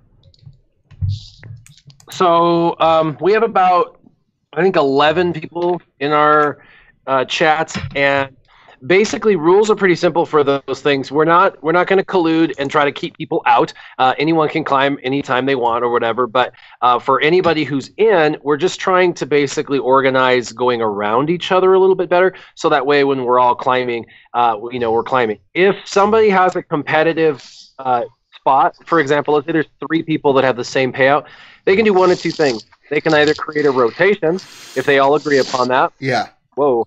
What's going on with that? They can either create a rotation, which means they can all 3 like share, like every 3rd day or whatever, or they can just say, "Hey, may the best man win. Good luck, first, second, or 3rd." Either way is fine, and neither one is wrong. It's just a matter of whether they're super competitive or whether they're willing to share that spot. But the real only other rule is when you're climbing, try to hit people who've already had their payout only. Don't hit people who haven't had their payout yet. And the reason for that is obvious. If you knock somebody back while they're trying to climb themselves, then, it's just working against each other. So, when we climb, we try to hit anybody who's already had their payout, and that way, because they've had their payout, and then we climb past that. The other thing is try not to start your climb too early, because if you're trying to climb 18 hours before your walk, you're climbing over everybody who has to climb over you, and you're just making it more difficult and polluted at the top end. And I have a leaderboard chat that we do for main arena as well, and we have like 30 or 35 people in that chat, and it gets pretty complicated because it's like you want to climb and everybody's in chat, so you can't take it personal. You're going to hit people that are in chat. You just have to basically tell them, you've already had your payout, so I'm going. I have to bump people, and you bump those who have had their payout already. There you go. All right. And this next one for you, Warrior King Foley Gaming wants to know what are all your opinions on the Night Sister and their reworks. We'll start with you, but anybody wants to pipe in, go ahead. Yeah, I think we awesome.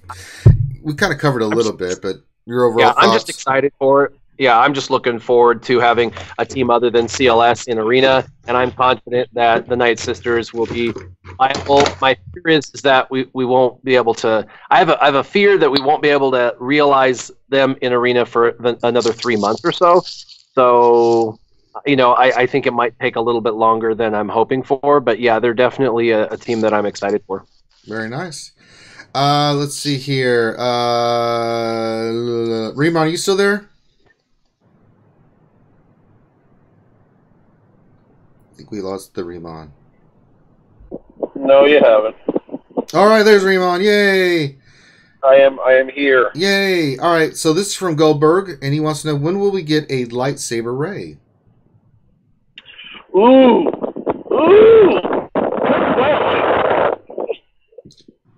Honestly, I feel like it has to be here soon.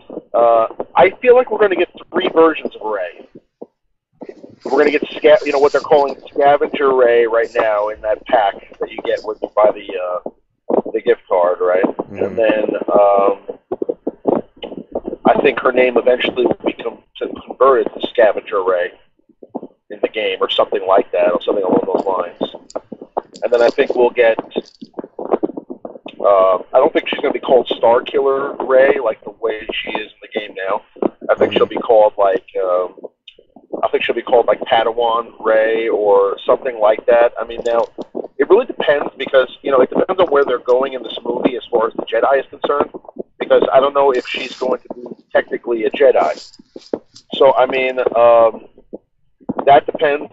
And I have some feelings that Rey may eventually actually go dark side. So if that happens, I think we'll get a dark side Rey also. I think they're gonna go opposite of what you think. The original trilogy was supposed to end with Luke becoming Darth Vader right at the end, and they decided not to go that route because it was too dark. I think nowadays they could do something like that. The only thing that it's Disney, and they have this like female heroine that's like I don't know if they want to ruin that image by making her dark. So I don't know. It's like I'm on the fence about it, but I have a feeling that she may. I have a feeling that by the end of the story, I think Kylo will be a light side character, and I think Rey will be a dark side character.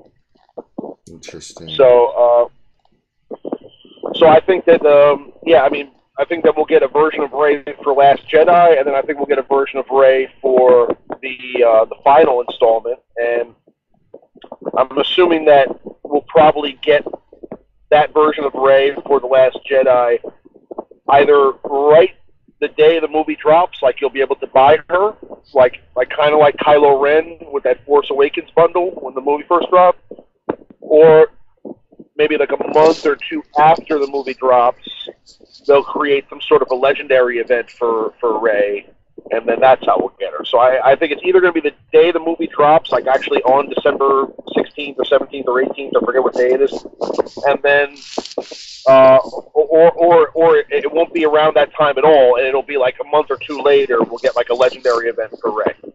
That's what I think. I think we may need, possibly. I originally thought First Order characters, but we already used First Order for BB-8. So, I mean, your guess is as good as mine as far as that's concerned. But I have a feeling she has to be legendary. I don't think they're going to sell her out of the pack. End of November. I'm calling it now. End of November. Do it. End of November? That's my guess. They already said someone we know is coming into the game and on that State of the Union thing, and they always go like reworks, then they go new character, reworks, new character, reworks, new character. This month is reworks, so next month will be a new character, and they said it will be somebody we'll know, and we know that Jedi Rey is a big deal, or whatever Rey, and they've changed the name now of the Rey in the game, so I think that's a hint. I could be wrong. I feel like Old Man Luke has to come too, and what I'm saying is that I think it's too soon to see another Luke, right? I mean, we just got CLS. Do you think they're going to give us Old Man Luke right away? But then again, if Luke dies in this movie, he has to come out in this movie. So it's like he will die.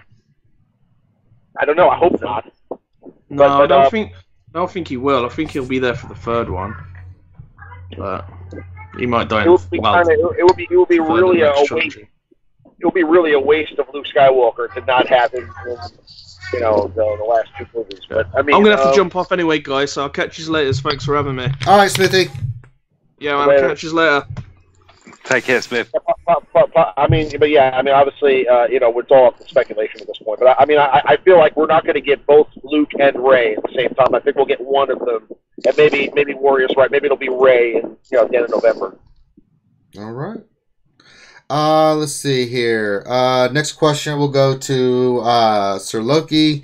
It's from Cobra. He says, a team with General Kenobi, Zeta Barris, Darth Nihilus, R2, and Thrawn. Should I Zeta number crunch or ebb and flow? I don't see changing main team anytime soon. So the Zeta for number crunch, what do you think? I would do number crunch. I mean, not for the arena team, but just in general, because it's just it's good globally. Ebb and flow. I mean, if you're still going to do phase 3 of the heroic AAT, I'd do it, but outside of that, I don't think it's that great anymore. So I would go with R2. Excellent. All right, next question for Mike. This is from Petar Engelov. Actually, it's for Warrior. So let's go to the one from Captain Blackbeard, and then I'll go back to Warrior for this question, and then Bella. All right. So Warrior, any idea if enemies will any ideas if enemies will retaliate against the secondary hit from Old Daka? I do believe they will, and this is why.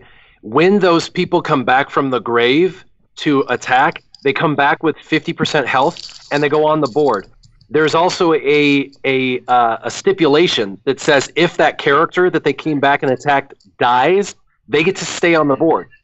So they don't kill, then they just come in and then they go out. But if they come onto the board and their attacks are the totality of destruction of that character, then they get to stay on the board with their 50% health. The reason why they have 50% health is because if they get to stay on the board, retaliation is a possibility. And I don't know, someone needs to mute their background. Mm-hmm. So yeah, I believe retaliation or countering will happen, but it will only happen if when they come out of the urethral, like if they actually complete killing the targeted enemy or not. I agree. All right, next one for Mike. Do you think we will get a Scarface Kylo Ren? It's from Captain Blackbeard. Oh, that possibly. I thinking back to an earlier question about needing more ships, and in the trailers, Kylo's flying an awesome ship. Those two would tie in quite nicely. Scarface, more petulant, Kylo, and a ship. I'll add to it. Yes. God. All right. Next question for Darth Bella. Are you there, Darth Bella? Yes, I am here. All right. This is from Devil's Treasure, and he wants to know, how do you think the revive to assist and then die again mechanic is going to mess with characters like Maul or Imperial Troopers?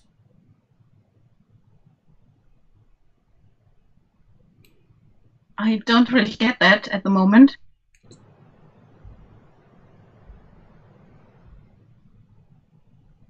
Do I need to read it again? Did you get it? Oh, no, you don't need to read it again. Oh, okay. Maybe someone. Anybody else want to? Anybody else want to answer that, and then I can give her another question. So I'll read it again from Devil's Treasure. How do you think the revive to assist and the die again mechanic is going to mess with characters like Maul or Imperial Troopers? Anybody? Dealer? I don't. Go ahead. I'm sorry. No, go for it, Riemann. I don't think it makes sense. Is why people aren't answering. Oh, okay. So try to rephrase the question, Devil. Let's see here. All right, Darth Bella from Keyboard. Our good friend Keyboard. All right. They're running a General Kenobi lead with Zaris, Thrawn, and Ezra. And instead of Death Trooper as the fifth person, who could I put in versus a CLS? Who would you recommend for them to put in for their team? Okay, GK, Saris, Thrawn, Ezra. Mm-hmm. Why don't she put in CLS? She doesn't have. I don't think she has CLS. Maybe why they don't have it. So if we don't have CLS, who would be a fifth person we can throw in there instead of Death Trooper? But there was. CLS was not mentioned. I suggested it. Well, Keyboard, you're just going to have to farm and get CLS, damn it. Yeah, Quit being lazy. You can run Darth Nihilus also. I've seen Darth Nihilus in mixed teams like that, just not with Ezra. But he's still, yeah. I'm just trying to think if that team could work. It's a bit a patchwork team, I would say, then. Yeah. All right. There you go. So let's see here. All right. So those are all the regular questions. Now we have fun questions. Just no, go ahead. Go ahead, Bella. I forgot to mention R2D2. Oh, yes. She has R2D2 because he would fit in there very well. I agree. That would be a good person to add in there. Yeah, that would be my recommendation, R2D2. All right. Awesome.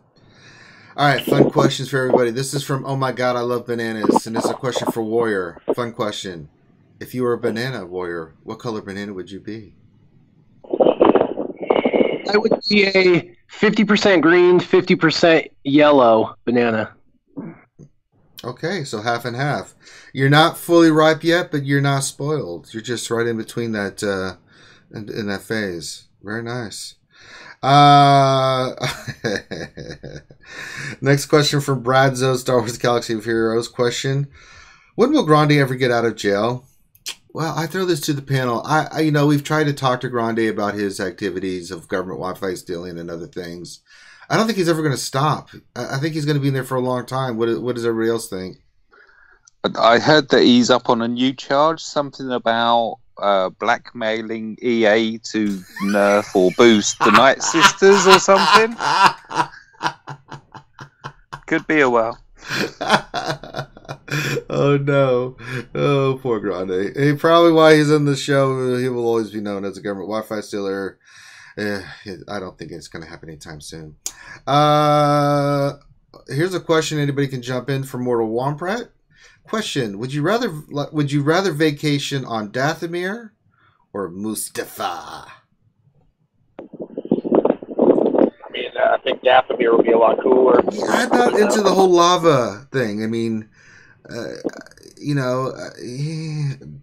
don't know. Mustafar doesn't really sound appealing as a vacation spot.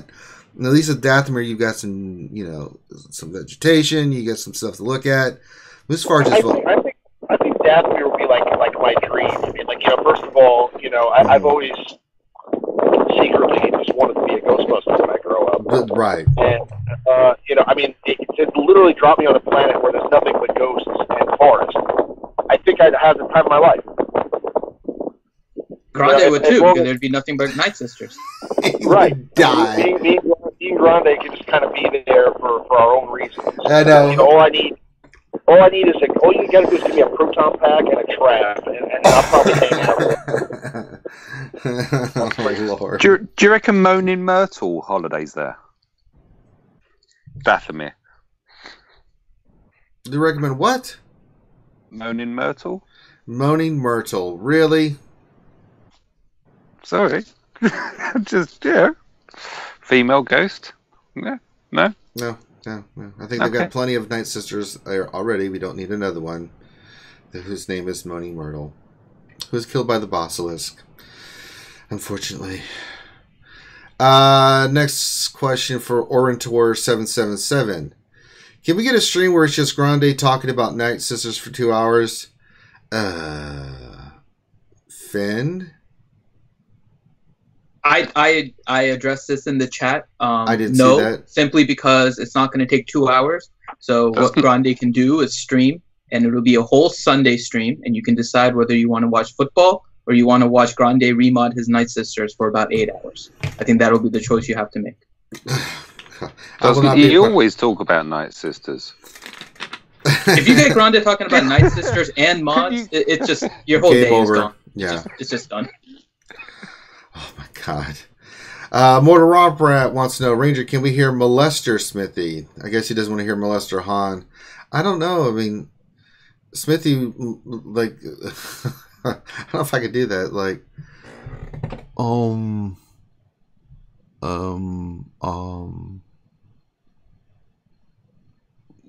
Crumpet. I can't do it. No, I can't do it. So I think Smithy could do his own version of Molester Han. Isn't that just him normal? Oh. What? He was hidden on keyboard, like not 30 minutes ago. Well, that's true. All right, question from Captain Blackbeard. Which Ewing is better, Cassian or Biston? Anybody have any thoughts on which is the better ship, Cassian or Biston? I like the fact that Biston... What do you say, Bella? Bella? There's no such thing as, I mean, it is difficult because you have to see that not many people have geared up Bistan correctly, the Bistan ship, and not many have run Cassian for a long time, and only a few have Cassian at 7-star right now. So it's not a good comparison. It's not a very good comparison. I find Bistan very reliable in his target lock, and but I started to like Cassian a lot because he has a few interesting abilities. Gotcha. So there's not a better ship. It just depends which ship you upgraded more and what you feel like it. If I had to choose one in a critical situation, though, I would choose my Bistan. Okay. Bistan always hits while stealthed, doesn't he? I believe so. Crit hits. So he's kind of like the Darth Vader option on light side against the TIE fighter pilots. The dodgiest of the dodgers. Yeah, well, but his target lock is on cooldown, so he's not exactly like Darth Vader. But yeah, you can't compare him to Darth Vader because Darth Vader has Dispel as well. Okay. And yeah. Let's see here. Next question. Well, it's for Smithy, but he's no longer here. From Oh My God, I Love Bananas. Is your sister hot? We will never know until Smithy comes back. I can't help you with that question. So you just have to send him a private little thing and find out. Let's see here. Next question. That's for Smithy again. He's not here either. You guys will just have to send these to Smithy when you get a chance, because he's not here. He is no longer a part of the stream. And then Devil's Treasure wants to know, has a follow-up, and then we'll be done. I was trying to ask, do you think that the Nightsister under Talion's leadership, reviving and assisting, but not getting a finishing blow, that die again will trigger on enemy death effects like the Maul or the Imperial Trooper Terminator gains. Maul's unique bonuses for defeated enemies proccing with Talismans Revive and Die. Does that help clarify the question for the panel? Yeah, and the only way they would proc is if they came out and then they retaliated and killed and allowed for it to be defeated. I don't believe them coming out to assist and then going back is going to proc that. It would be that they have to come back out, he attack and kill them, and be the resulting factor of their death for it to proc. Okay. So I think, holy cow, we had a lot of questions. I think we got to all of them. I think Loki's connection is timing out and stuff. Man, we're having all kinds of connection issues with peeps today. But it happens. All right. So Loki, we'll holler at you later. He'll be there for the stream tonight. Now we're going to get to that part of the stream where we just allow everybody to pimp their stuff. Warrior, why don't you tell the good folks where they can check you out at? Awesome. I actually do have to go myself, so this is perfect timing. You can find me on YouTube at Warrior Presents, or you can find me on Twitter at Warrior Presents.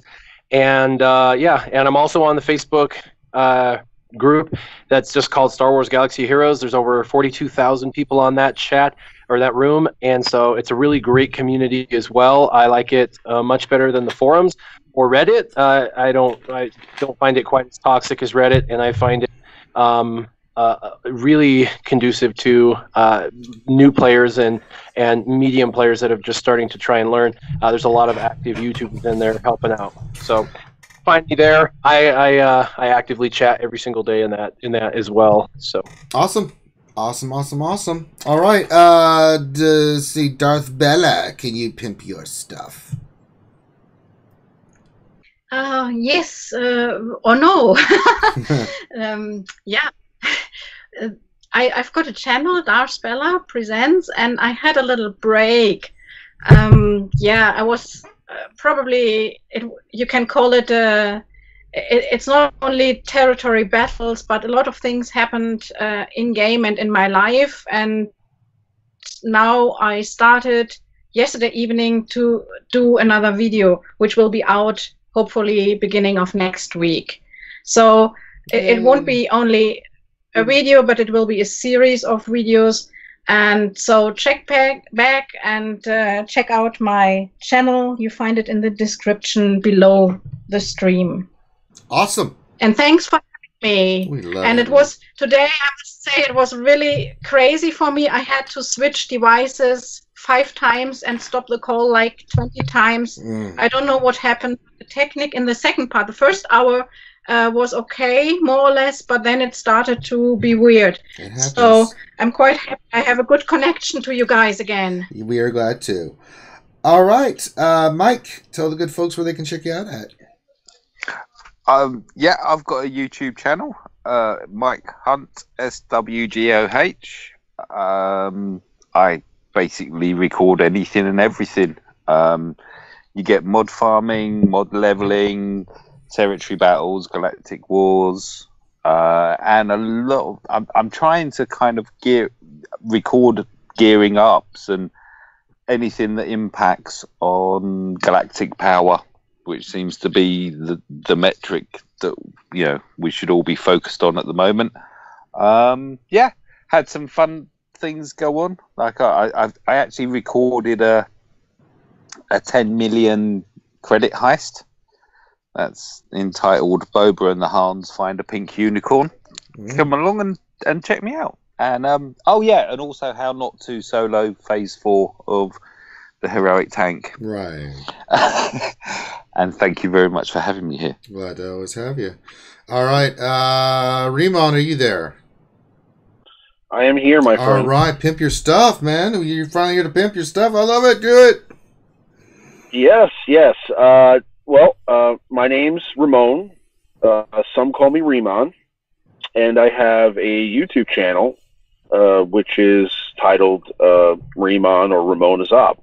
And I have a stream that's going to be going on tonight. I have actually saved the Chimera event to try to unlock a 7-star Chimera tonight on the live stream, so I'll be trying to do that.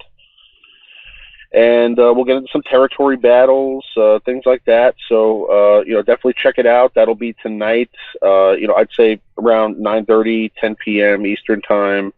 And yeah, I mean, I regularly post videos. I'm also part of the Game Changer program with Warrior, so occasionally do pop out with some early content releases, and also I have a series of videos that I'm working on right now for SWGOH, and also for another game that I've started to work on. I believe, I don't know if any of you have tried it yet. It's called Power Rangers Legacy Wars. I'm going to try to make some videos on that also. Go Power but if you guys, Rangers.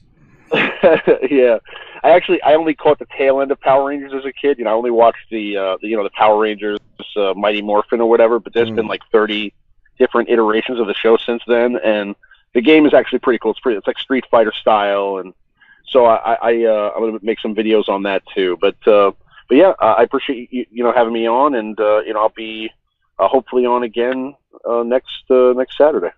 Always glad to have you. All right, I think that's everybody. Did I miss anybody, Finn? I think that's everybody. Pimp Loki. Well, Loki's one of us. Yeah, he's one of us. He's the lightsaber builder. He's now part of us.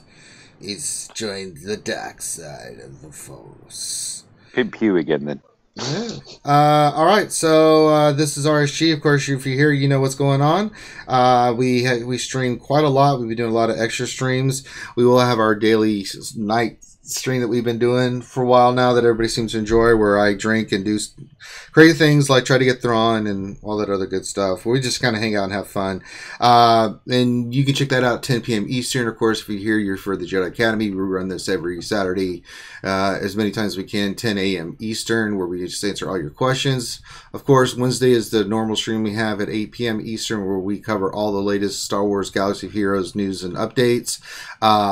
And we just break it down and tell you what it all means. And most of the time, it's quite a lot of information. But even then, we look at the past week, what's been going on, give it updates for you guys, look at all the new information coming out, give you our insightful thoughts on it, have lots of fun guests, and we just have a good old time doing it. So if you would like, all these channels, all these guys, they take their time out of their busy schedules to bring you this content and everything. So support them, subscribe to their channel, give them the thumbs up. Same thing for us. It helps the channel grow, helps the community grow. So spread the word. That's how you keep us going over YouTube. So we can keep putting out this great content. All these guys can keep putting out this great content for you. So on behalf of myself, Dr. Finn Medicine Woman, Grande the Beardless One, aka the Wi-Fi Stealer, Loki the Lightsaber Builder Extraordinaire, Mike, Darth Bell, my apprentice, Warrior, and Remon, and the rest of the crew. Thank you all for being here. We're going to end the stream now, and if you'd like, check out Remon's stuff tonight. He's going to go for Chimera, and then check us out as well, because we will discuss the McMole thing. I promise everybody that I've been getting pinged for it, but yes, we will go into depth more into it tonight at 10 Eastern. So everyone have a great day. Enjoy your weekend, and we will see you later. Talk to you then. Bye.